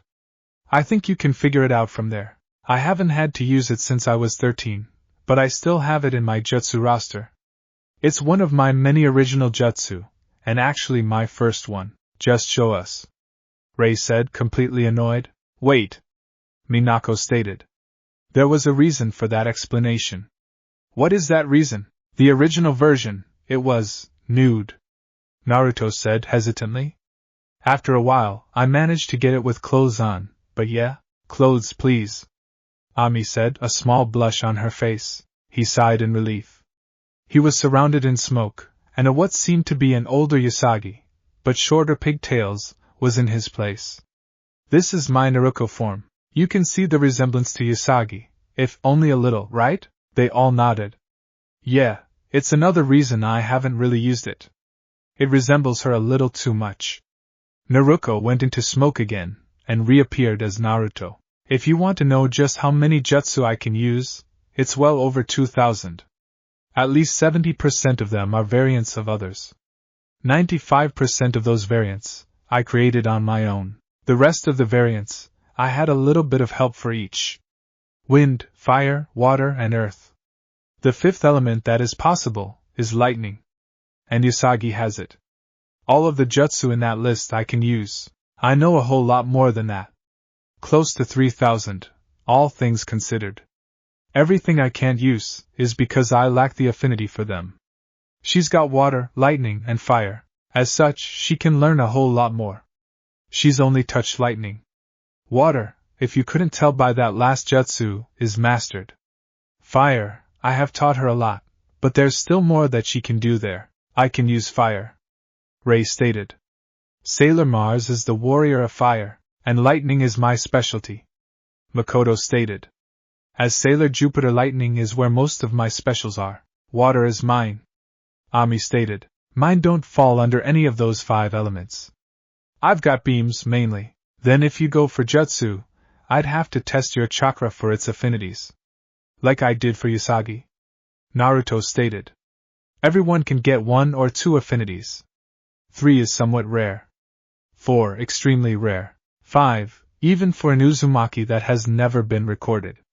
Everyone would have thought it impossible. Even for an Uzumaki. What? Ray asked, somewhat surprised. I thought you said nothing was impossible for an Uzumaki. I never said it was impossible. I only said it was thought to be impossible. That doesn't mean it is. He reiterated. I've come across a few that have been able to use all 5 elements, but it wasn't a natural thing. One went by the name Nagato, and it's only because he had something called the Rinnegan. He was the last one to use it, and he's dead. Then there's some chick that steals her opponent's chakra and can use it, but her ability only works properly if she has her hair, so I told someone else to burn it all off. Needless to say, she was powerless after that. One other one had also cheated death with his method. Cheated death? Ami asked. Yeah. His name was Kakuzu, and he was one of the ones after the Bijou, until he died at the hands of a team I was with. He has gained a nickname through this. Everyone was listening intently. They called him Kakuzu of the 5 hearts. He took the hearts of his victims to use as his own, through which he can use jutsu of any element they had. This includes those that were a bloodline, and he wouldn't be able to use normally. To kill him, we needed to destroy all 5 of his hearts. You can see where that ended up. Usagi started stirring. Ugh. I feel like I had an anvil dropped on my head. The usual anvil, or the 2-ton? Naruto asked. Usual anvil. That's better than usual. Naruto stated. Normally, it's the 2-ton one. Tell me about it. Usagi replied. Wait. Anvil? Makoto stated. It's the one he uses for pranks. Usagi told her. Weighs maybe 300 pounds. I triggered the trap for it on accident. Yeah, I haven't had to use that anvil for a while. Naruto admitted. By the way, if you wanted to use it for a prank of your own, I wouldn't mind. Wait a minute. Makoto stated. Someone had planted a stink bomb in the girls' locker room last week. Are you saying it was you? You did what? Naruto asked. Yeah, I did it. Usagi admitted. You mad about it? And no one found the culprit? Naruto asked. No, no one. They couldn't find any kind of evidence, but they know it was a stink bomb. Makoto replied. But if it was you, then why did you make it hit you? Allow me to answer that. Naruto interrupted. She did it like that, so she could avoid taking the blame. Normally, a prankster is far away from the point of impact. It's either that, or it was the first time for it. It's the first one. Usagi stated. I figured that if I got hit by it, and act like a victim, I could get out of any trouble it could cause. Impressive. Naruto stated. How did you do it like that? You remember the paint seals? No way. Yup. I made a variant for a stink bomb. Usagi said proudly, and I hadn't thought of that. Naruto stated. I should have known the first seal of your own creation would be a variant of my own, not to mention one for pranking. You mean you're not mad? And why would I be? Naruto asked. I told you I was a prankster myself. A prank grandmaster, to be honest. No one wanted to be hit by one of my pranks. This is just another thing we can talk about. You're kidding me, Ray stated. You mean you came up with pranks that anyone would fear? Nah, it was the people I pranked. Give me an hour, I'm good. Give me a day, I'm great. If you give me 3 months, I'm unbeatable. And this was when I couldn't make a single clone to save my life. I got by the all-seeing eyes of the Hyuga, and managed to dye the entire clan's underwear pink, from the usual white. Their eyes are said to be all-seeing, yet I could get by them, and have done so several times. I loved playing on their arrogance. It was always satisfying, Naruto stated, for someone who could prank those who have never been pranked, and I wasn't caught the last, I don't know. 10 times? Yeah, I'm good. You've got to be at least 45 years old. Nope. 30 years old as of last year. I'll be turning 31 in October. Naruto stated. What have you been telling them, Dad? Usagi asked. Oh, just some of the stories I've told you. By the way, you never did tell me how you got rid of that Haiden guy. Usagi stated. I didn't? Oh, well then I'll let you all know. Naruto stated. I cut off his head. They all gasped. And you want to know something? He was still cussing me out like that. Had to throw the head into a nearby lake. I left him there, only to go back for his head so the bounty can be gotten. I have to admit, it was a lot more than I expected. However, the biggest bounty I had brought in, and no, my occupation wasn't a bounty hunter, happens to have been Kabuto Yakushi. He was dead before I found him, but it didn't matter. He was an international criminal, and I still got 10 times as much as I got for Haiden. This was after a war that could have caused peace in a world of hatred, or utter destruction. It turned out to be peace, but there's never peace. There is. It's just never permanent. Naruto stated. Someone gets screwed in the head, and starts some kind of revolt somewhere. Peace is never everlasting, but it's a good idea to enjoy it while you can, yet the stronger ones should never slack off, in case something else comes up, and it can't be dealt with easily. That's my experience. That's true. And our experience too. Usagi added. I'm hungry. Why am I not surprised? Ray stated. Because I'm not either. Naruto said. And I already prepared for that.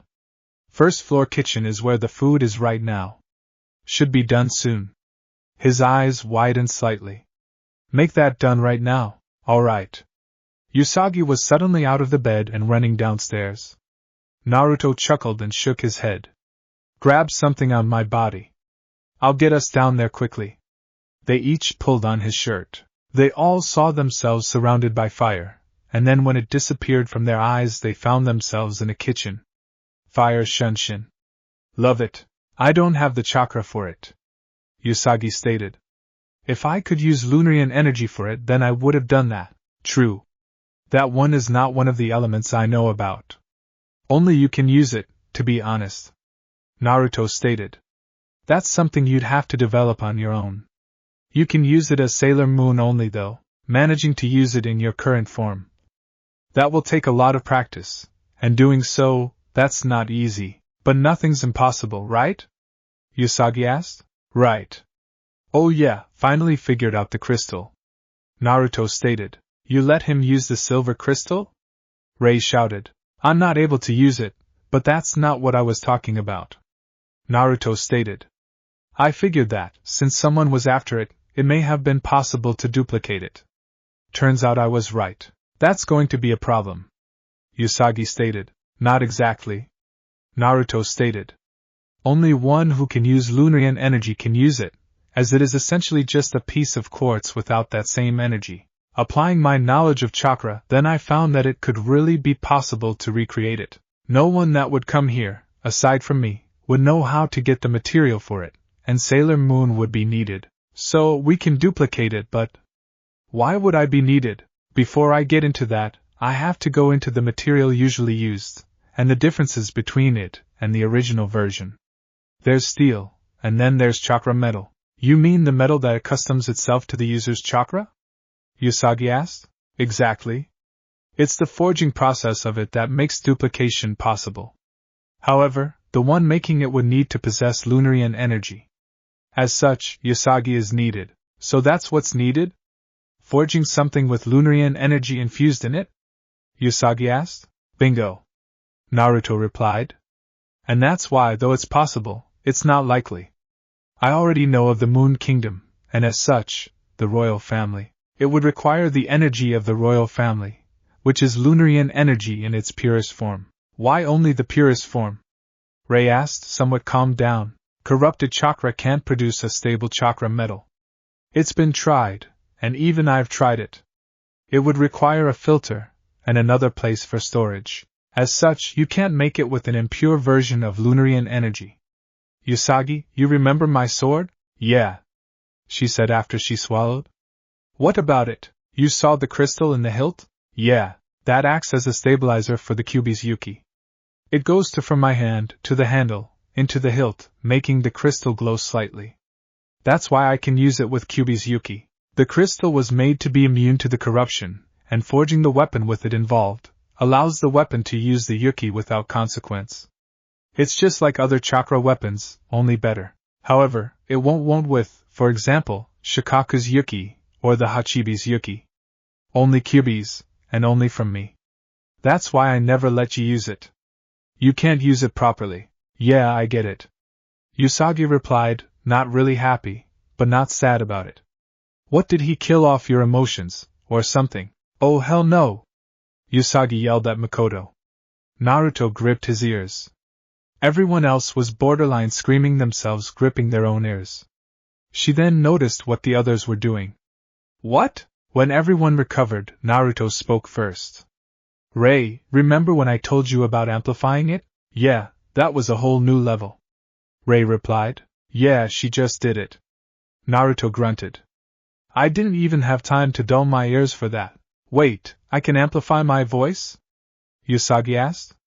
Why didn't you tell me? Because that would make an unprepared person go deaf, or blow their head off. Naruto replied. There have been cases like that. It's the reason your mother earned the title Pink-Haired Banshee, and to think she was only 10 years old when she got that title. Everyone always joked that the Haruno had either Banshee or Howler Monkey genes. They never said anything on it. After everything I've been through, I actually think there is. And why is it that she didn't get that loud before that? Ray ended up asking. Meditation? Naruto replied. That's why she hasn't been as loud lately. I've had her go through meditation. Got me to quiet down. Now, unless highly insulted, she's pretty quiet. He pulled out a locket. Here's this back. He tossed it over towards Usagi, who caught it without looking. Thanks. You didn't make another one, did you? I did say I wasn't able to make a duplicate without your help. Only you can use it. I did make a different set though. It's not as powerful yet. Wait, you what? Relax, these crystals are not finished, and never will be until you grab them. Naruto stated. As there are 5 senshi, I figured there should be 5 crystals. There are only 4 others right now, and each one would take on the properties of the senshi that grabs them. I wouldn't have made one for myself. Once I got the first one, I made 4 others, as I made a mistake regarding it, and touched it myself, and it took on the properties of the Kyuubi. So once I made the other 4, I left them alone in a case. I haven't touched any of them since, and there is one for each of you. Where are they? 3rd floor. The forge. They haven't left the room, and the case is in there. We could get it now, if you want.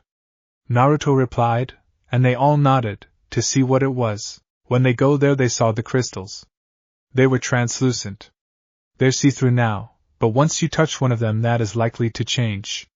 Make sure you touch it in your senshi state though. There's no telling what could happen if you did in your human state.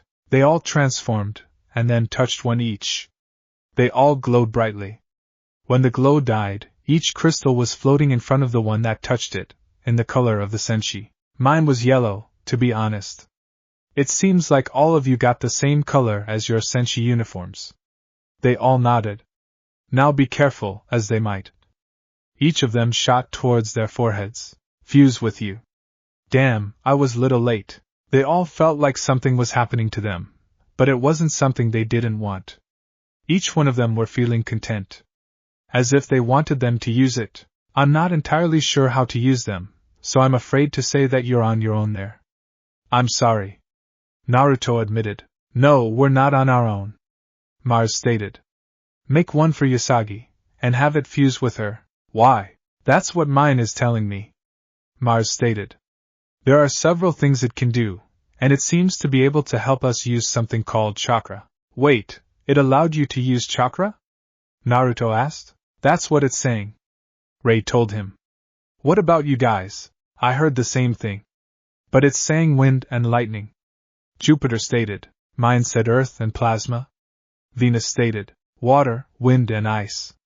Mercury added. You have got to be kidding me. Naruto stated.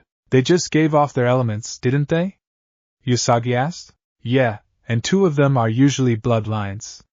Naruto replied. Wait, mine is also saying storm. Jupiter added. Okay, that is where I draw the line. Naruto stated. Plasma is wind and lightning.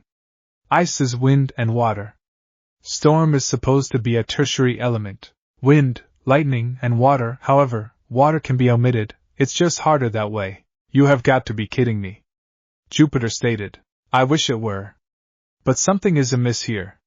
Naruto stated, confusing everyone, even Ami and Usagi. It's about Venus. What about me? She was suddenly getting a little ticked off at this. It's not really you, per se, but your affinities. Naruto stated. You all know of the gods in Roman mythology, right? That's where your planets, according to science, came from. Yes, that's right. Mercury added. Though, I'm probably the only one that knows that. The rest nodded. Well then, what is Venus known as? Naruto asked her. Love and beauty. Why? While I understand Earth, to an extent, I don't get why plasma would be put together with a love goddess. It's highly dangerous, and extremely powerful in offense. Naruto told them. I don't get why a love goddess would use plasma, period. I mean, I wouldn't be surprised if it was Jupiter, but Venus? Yeah, I'm a little surprised. He paused. My life never made sense to me until I learned of my heritage, but still. This has me baffled. Why does Earth not surprise you, but plasma does? Venus ended up asking, still a little ticked off, but not curious. Earth is mainly for defense, and rarely offense. While plasma is strictly offensive, it would prove overbalanced towards offense. If it were water, I still wouldn't be surprised, as Venus was said to be born from the water itself. Naruto stated, before being interrupted. Check her senshi attacks. I have seen the plasma element in action before. If they work in a similar way, it could be because of the attacks she already knows. Is that even possible? You're the one that said nothing is truly impossible. Point taken. Alright, we'll try it. Venus, first basement floor. Kyubi and I need to check something out. And don't go back to your normal form. It may explain as to why you have the plasma element.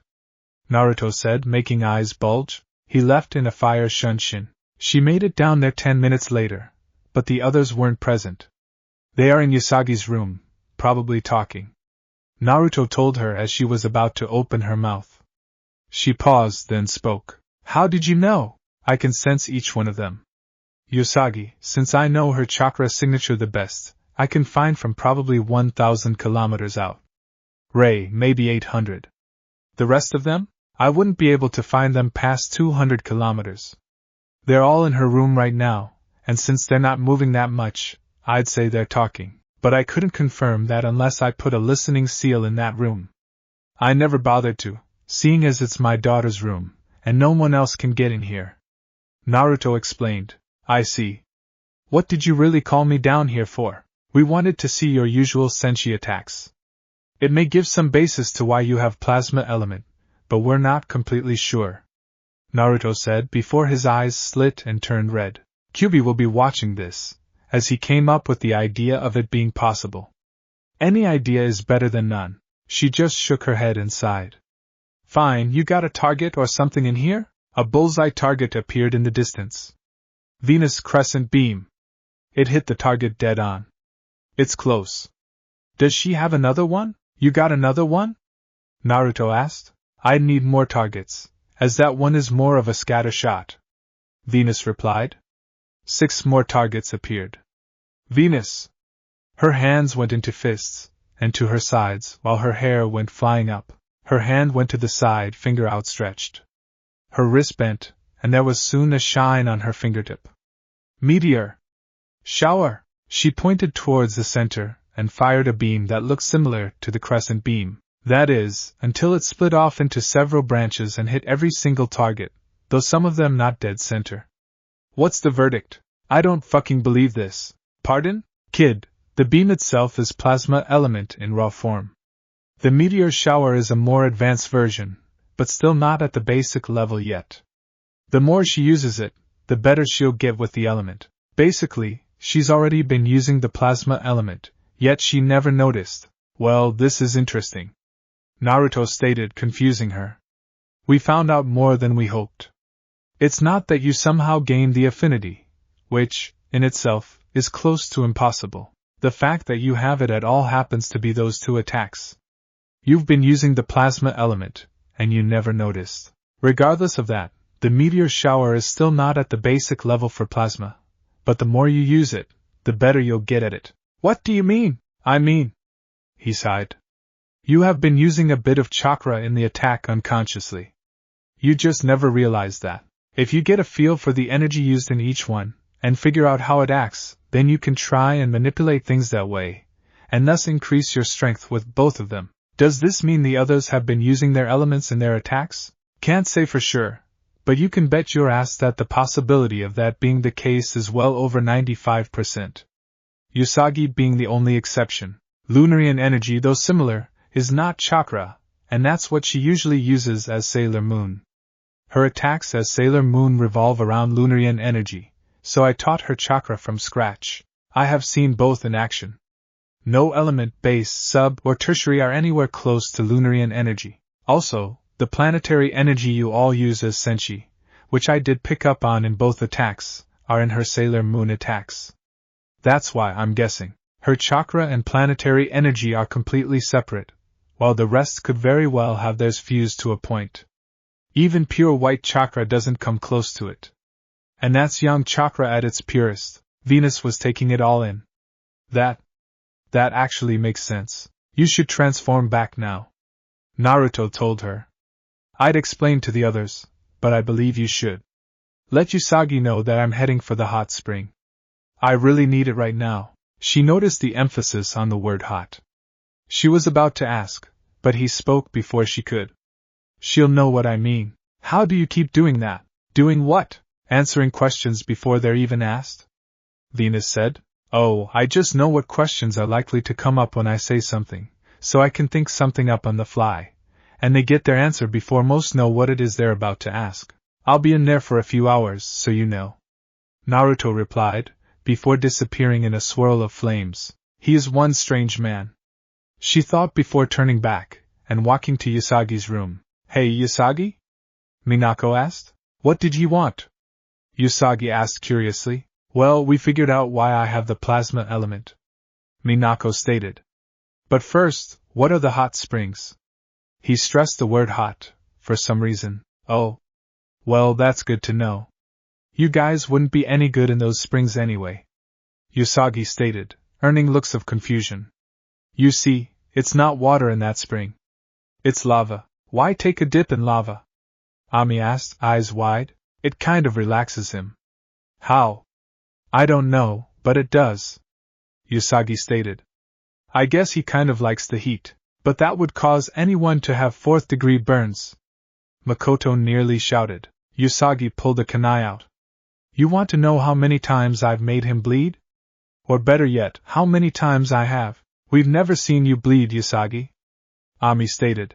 And we don't want to, Minako added. Well, watch this. Usagi used the kunai to cut her palm. What are you doing? Relax and wait, Usagi stated. After a few seconds the cut was healed, but the blood was still there. I heal pretty fast.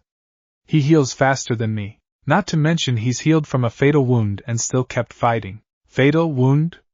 Ami asked through deep breaths. When was this? He was 13. Chidori through the chest. Hit the lung, missed the heart by a few inches. It's one of the few scars he has on his body. He wants it there as a reminder. Not everyone can be swayed by words, though it's always best to try. Chidori? Rei asked. It's a lightning jutsu. And a deadly one at that. She described it. Its piercing ability is virtually unmatched.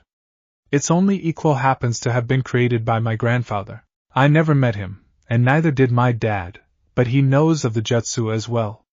It doesn't have an element, and believe me when I say, they are both dangerous, regardless of the control required. I haven't learned how to use it yet, but I know of its existence. Ouch. Makoto said. Something like that has to have been created for killing, or something. A-rank assassination jutsu. Usagi stated. The Rasengan, the only one known to equal it, is not considered an assassination jutsu, but can be just as deadly in a valley, or sending them into a cliff, or something. What do you mean? The Chidori is a piercing jutsu, while the Rasengan is a grinding jutsu. Its best point? There is no element used for it, and has gathered energy from a rainbow, a powerful stone called Jello, even the moon itself. It's a weird concept, but since it never had an element before Dad upgraded it himself, it was possible. Usagi stated. The two jutsu have clashed several times, and the fact it always draws out a stalemate.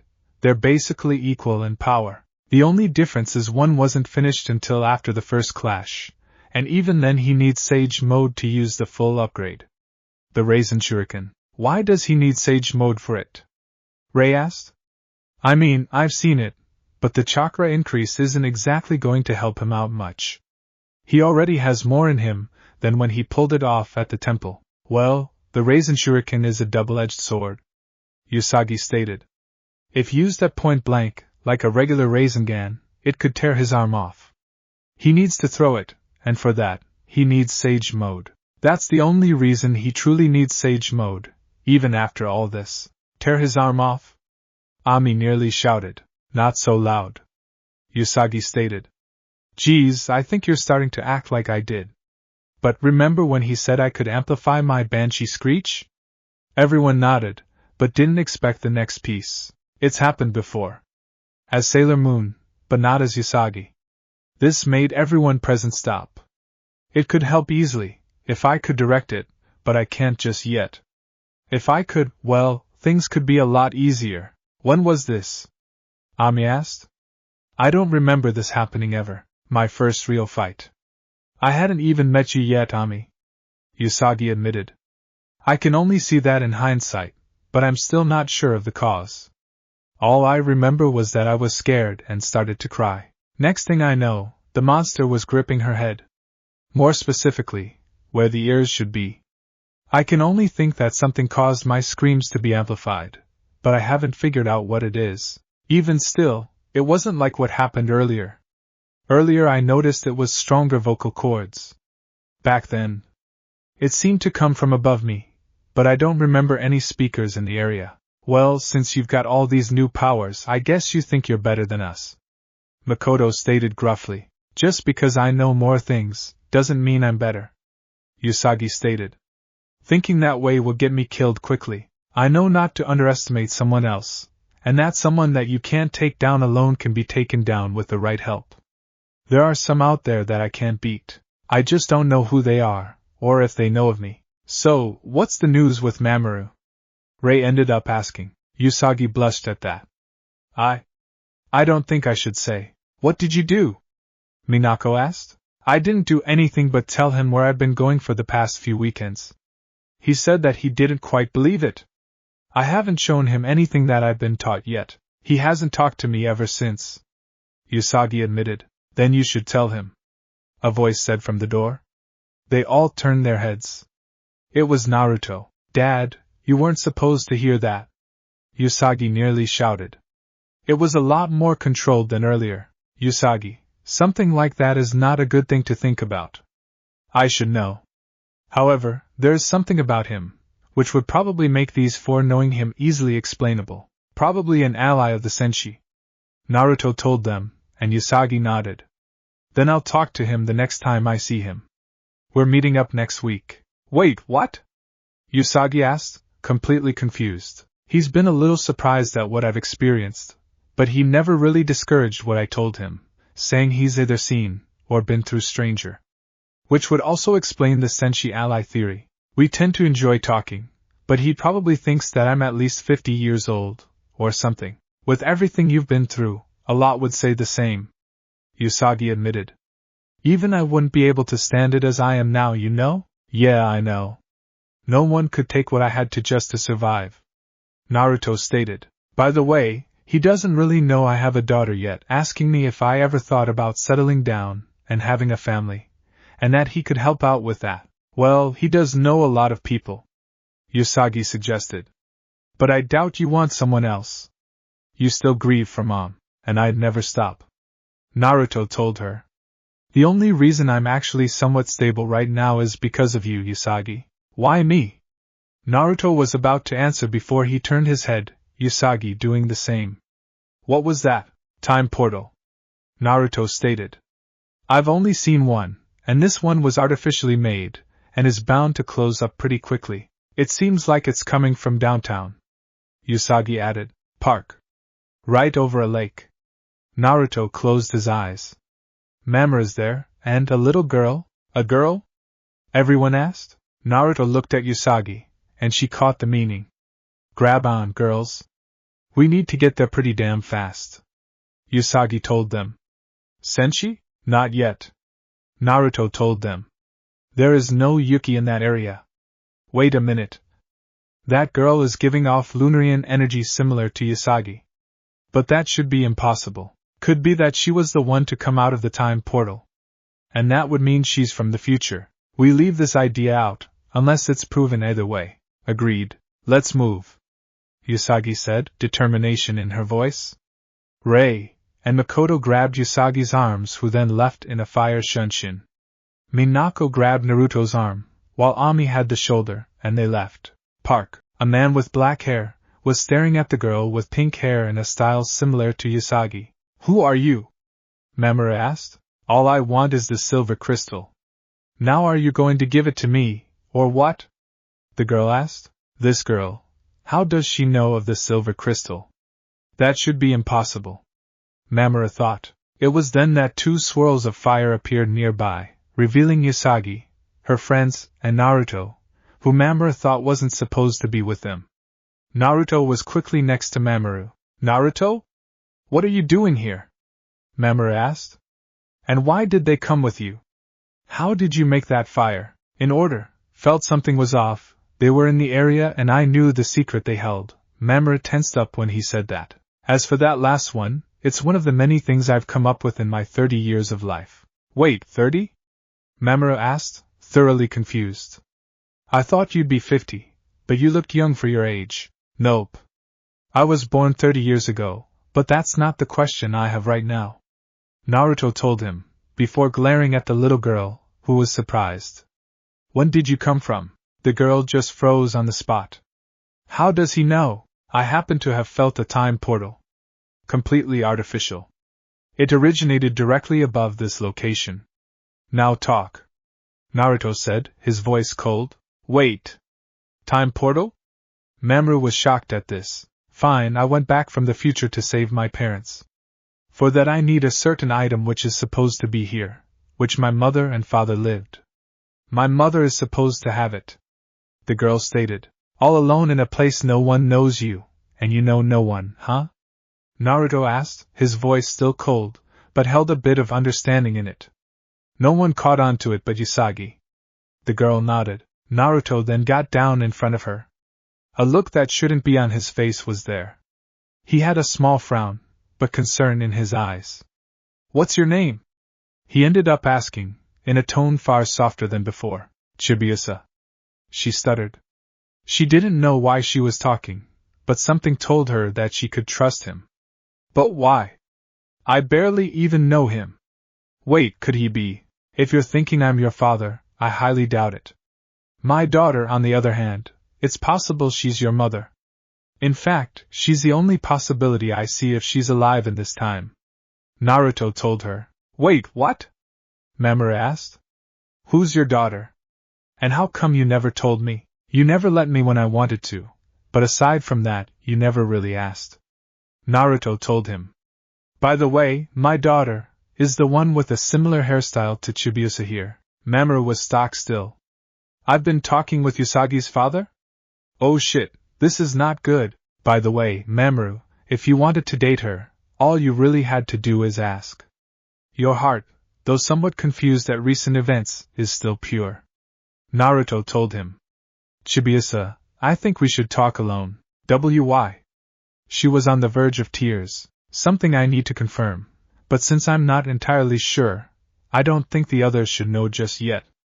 Naruto told her, with his soft and caring voice. Usagi, try and fill in Mamoru about what happened a month ago. And this time, don't hesitate to show him a B rank or below, as long as no one gets hurt in the crossfire. She nodded, and Naruto put a hand on Chibiusa's shoulder. They disappeared in a swirl of flames. The girls and Mamoru started talking. What was he talking about, Yusuke? Mamoru asked. I mean, sure, what he said is strange, but he couldn't be your father. He is. He's also been helping me where I need it most. In the middle of it all, I was taught my heritage, and everything he said was right. Usagi told him. Mamo-chan, there's a lot more to him than you know. He already knows about all of us, like he said. It's thanks to him that I've actually improved on my grades. Not to mention I'm a lot less of a klutz. Heck, I could walk on the water right there, as if I were walking on the sidewalk. You've got to be kidding me. No, Mamoru, she's not. Ray told him. We all saw it. She's gone a lot farther than even I thought was possible. And all because of their relation. What does she mean? Mamoru asked Usagi. An Uzumaki is considered a master of the impossible. He's an Uzumaki, and it would seem like I am as well, and he even knew that my banshee-like scream could be amplified, when I had never really used it around him. Usagi replied. Elsewhere, Naruto and Chibiusa were in the middle of a dense forest. Alright, what exactly did you need from this time period? The silver crystal. The one from my time disappeared, and no one knows where it is. We don't have the time or resources to search for it, so Mommy sent me back to find the one from this time. But what makes you think that dango-haired freak is my mother? I wouldn't insult Dango, if I were you. Naruto stated. Anyway, the reason I say you're somehow related to her, is because you have Lunarian energy within you. She's the only one within a 900-kilometer radius that has it, aside from you. You're either from the Moon Kingdom royal family, which she is a part of, or you're from the future, and you're a descendant of hers. That can't be right. She doesn't even play the part right. That's because she doesn't know. Naruto told her. Besides, I know the full properties of the silver crystal. If someone had touched it, and they could use it, it's highly likely that it could fuse with the person. Only one of the Lunarian royal family can use it, and if you're her daughter, then it could have been absorbed into you, you know? Chibiusa had a flash of images run into her mind. You mean that's what happened when I touched it? Damn it, I was hoping that wasn't the case. For now, stick to this time period. Stay with Usagi's foster parents, the Tsukino family. You can tell them that you're her cousin on her mother's side, and I'll let them know to play along with it. Whatever you do, don't mess with their minds or their memories. I'd find out if you did to Usagi the moment I saw her like that. As far as anyone knows, you were brought from across the sea in order to escape some kind of dangerous conflict, which I can assume is the case here? She nodded. Then that's your story? Memorize it, and stick to it. By the way, how old are you? Why should I tell you that? Because you're obviously younger than she is, and her real mother, which her foster mother is seldom aware of, was dead before Usagi herself was 2 months old. What does that tell you? She didn't have a sibling, did she? No, but no one else knows that. She did have a cousin though. Said cousin didn't have to sacrifice his life for our home. Chibiusa Haruno. That's what your name should be here. All Haruno females, for some reason, have bubblegum pink hair. Namikaze, for some reason, make the hair a blonde, usually golden blonde, or sun-kissed blonde. Your mother is no exception, add in the fact that an Uzumaki usually has red hair. Yeah, we would have a strange set of hair. An idea came to him. Have you ever screamed before? Only once. I broke a few windows when I did. If I had any doubts, this sealed the deal. You're definitely Usagi's daughter, as I recently found out it really is genetic. That screech is normally called a banshee screech. I wouldn't use it often, but be careful of strong emotions. It's possible you can't contain, or control, your Lunarian energy. You'll need to in order to do so. I'm not entirely sure, but the whole thing could lead whoever would be after you straight to you. Naruto told her. Okay, but how do you plan on getting the crystal out of me? By you learning to control your Lunarian energy. Unfortunately, I can't help out there. You'd have to ask Usagi for help there. I have none. Naruto told her before Naruto heard footsteps. Too quick for a human. Too consistent for a dog. Probably a cat. Sure enough, a black cat with a crescent moon tattoo on her head appeared. I take it you're Luna? Naruto asked, earning a nod from the cat. Well then, why are you here? The cat cocked its head and meowed. Cut the crap, Luna. I'm no stranger to talking animals, and I know you can talk. How? Luna asked. Usagi has told me what she could and that you've been helping her out for a while. I haven't met you yet, so I don't think you know me. Naruto stated. Quick question. Luna started. Do you know someone that has silver-gray hair, with a headband using that same symbol on your left arm engraved on a plate attached to it? Where was the headband? Over his eye. Why? Did he smell somewhat like dogs? Naruto ended up asking. Yes. You know him? My sensei when I was 12. That was 18 years ago. However, he was recorded dead 3 years ago. His name was Kakashi Hatake, or simply, the copycat ninja. Naruto looked down. The only 3 of my age that graduated with me are Hinata and Kiba. Both are single, and then there's myself. Hinata's cousin, Niji, and his wife, Tenten, are still alive, and married. Wait, 18 years ago? I saw him with silver hair that long ago, but he seemed to be at some stone with names engraved into it. I couldn't make any sense of it. I saw him there again after a few years, 6 years later, and I saw him there. However, I walked up to it and found a name that I figured you'd recognize. Sakura Haruno.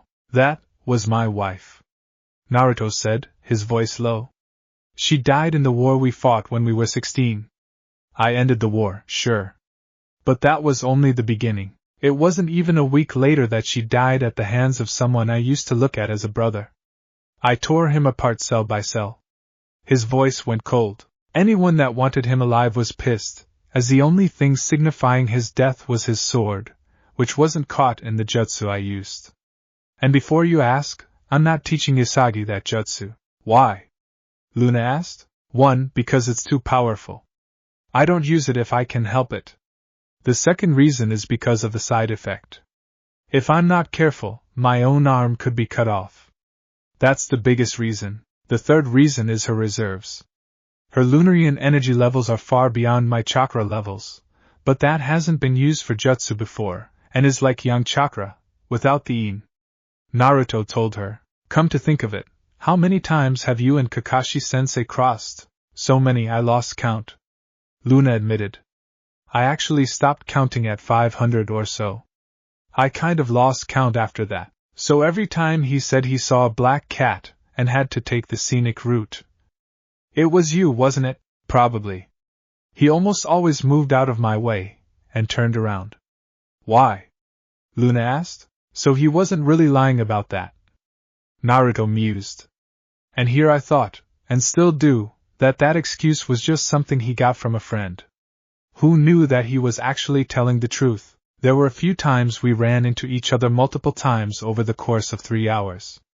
I'm not sure how, but it happened. Luna admitted. Other than that, it's one and done for a few days. Naruto ended up chuckling, confusing them both. Has he gone insane? And here I thought everything he did was either just him being a pervert, a lazy ass, or on the rare cases, so serious he would say I'll punch a hole in your chest, and then do it. You've got to be kidding me. Chibiusa said. No one can do that. He created a jutsu that allowed him to. That same jutsu was used on me several times, and even hit my left lung once. Mere inches from my heart. Had I not moved the arm itself, I would have died from that strike. Naruto stated. I still have the scar for it as well. I doubt you want to see it though. Show me. Luna said, Chibiusa nodding in agreement. Alright, but don't puke, and don't run. After I show you the scar, I'll be showing you what happened when I got it. Naruto then took off his shirt to reveal mesh, and then he took that off. He revealed 3 scars. One right below where his liver was, one just between the lungs, and one just inches from where his heart would be. They both gasped at the sight. This is the first one. He pointed at the one near his heart. That same day, but later on, I got this one. He pointed to the one below his liver.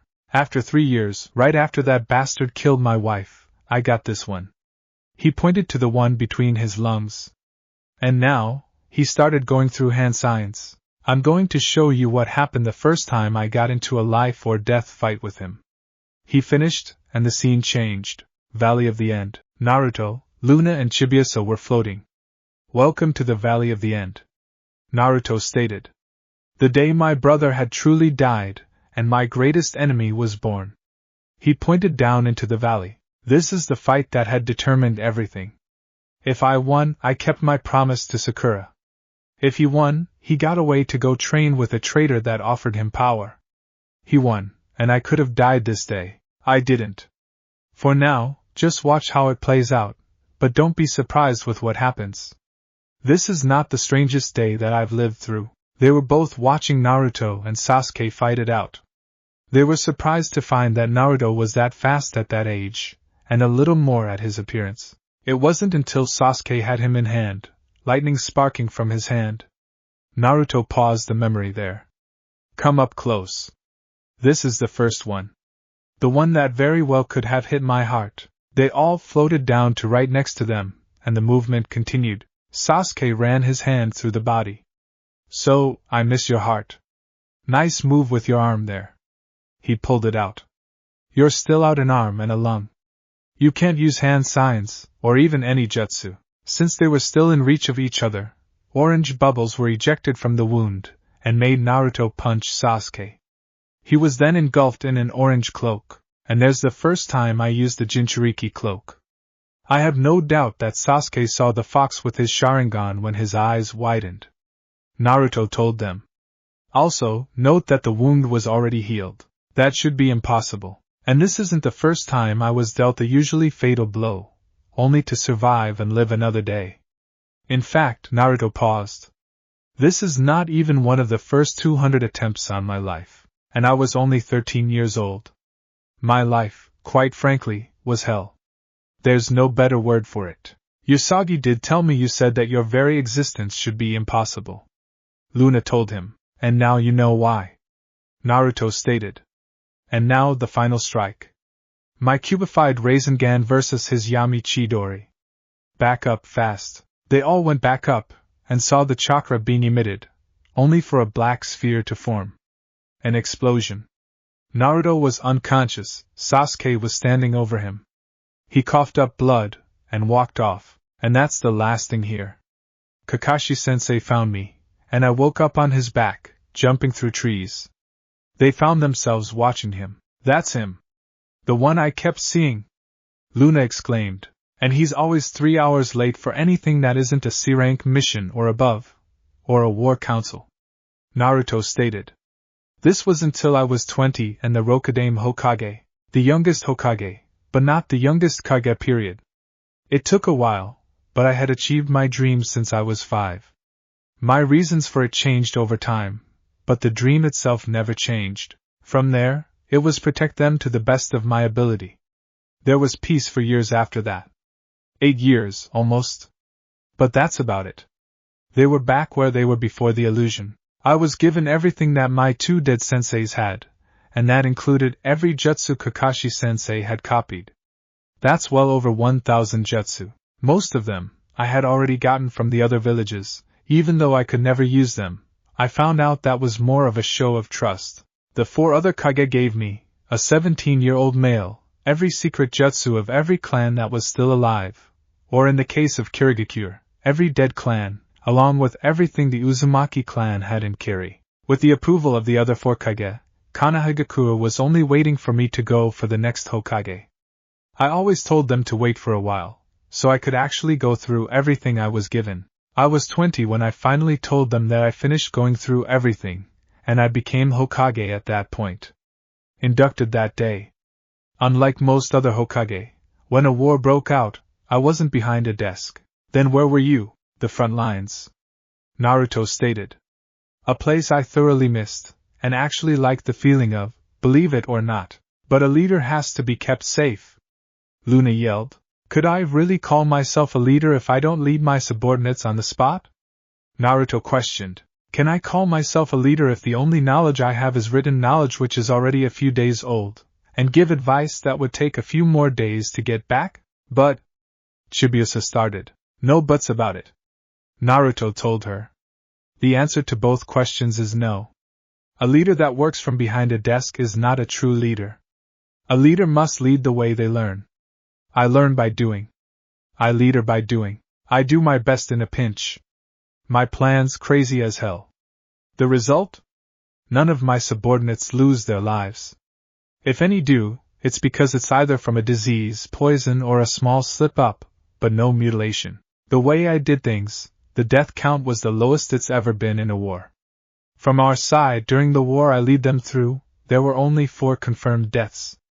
Hundreds injured, sure, but only 4 died, and it was a straight-up death. No mutilation, no defilement, and their last words were they didn't regret a thing about what they did. All 4 of the great shinobi wars lasted a few years each, and each one had a death count in the thousands. This one, I lead my people against a few 100,000, with no more than maybe 500 people willing to fight, whatever it took. Who do you think won this one? Easy. The 100,000. Chibiusa stated. Luna? Your guess? Maybe. The 500? Luna asked with a confused voice. Well, you learned something, Luna. Naruto stated. Anyone that doesn't know me would think I'm either batshit insane, or completely crazy. Those that do know me, though not personally, think I specialize in nothing. Those that knew me personally, they could tell that that very fight was my specialty. Or rather, one of them. I lead the 500, and all 501 of us got away without a single life lost. They got away with maybe 200 under their command. Something like that, by all accounts, should be impossible. My specialties, the batshit insane and the impossible. After something like that, no one would want to go after me, because they think they are going up against someone that pulls off miracles. I don't consider myself the leader of the civilians. The Hokage leads the ninja of his village. I know where I stand, and I protect everyone I can. By protecting the ninja, I protect the civilians from a distance. You mean to say you actually specialize in the impossible? Chibiusa nearly shouted. That in itself is impossible. That's why. You pull off the impossible, and then, people acknowledge that fact. I've been pulling off seemingly impossible actions when I was only 6. Until I came here, I've continued pulling off the impossible. Now here's a quick question for you, Chibiusa. This caught her attention. Do you think they would try to find you any way they possibly could? I think so. Why? Because, now that I know this for a fact, I'm going to be helping you out myself. I've been working on a type of chakra armor recently. It's going to channel the chakra of a bijou, and it's almost complete. Once it is, I'll be making my entrance in it. A full-body storage seal. I have one ready, and I taught my daughter how to activate it, Luna. When it's done, she'll be helping me seal it. It will add in a new effect instead of the smoke. It will be flames, and activated by a code word. That code word has yet to be determined, but it may just change my eyes. If it does, don't fear it, Naruto sighed. In any case, Luna, take Chibiusa to Usagi's other parents. Chibiusa, tell them that you're her second cousin on her mother's side. If you tell this to the only female that I figure would be there, would be it. Her name is Ikuko Tsukino. She's already in the know about me. She should understand the situation, as she knows that Sakura's family usually has pink hair, and that Sakura is Usagi's true mother. She'll know the gravity of the situation, and would easily buy it. I'll head back to the others. How can I trust you? Usagi trusts me, and the only secrets I've been keeping are those that no one would be able to either handle, or believe them. She even knows this, and she says she's fine with it, though I know she's not. I plan on telling her later on, and if it comes down to it, I'd be showing her my childhood the way I showed you my first uninterrupted fight with Sasuke. After all, she's been with me for the past few weekends. If I wanted to do something to her, it would have been done already. You can even ask her what I found out about the silver crystal.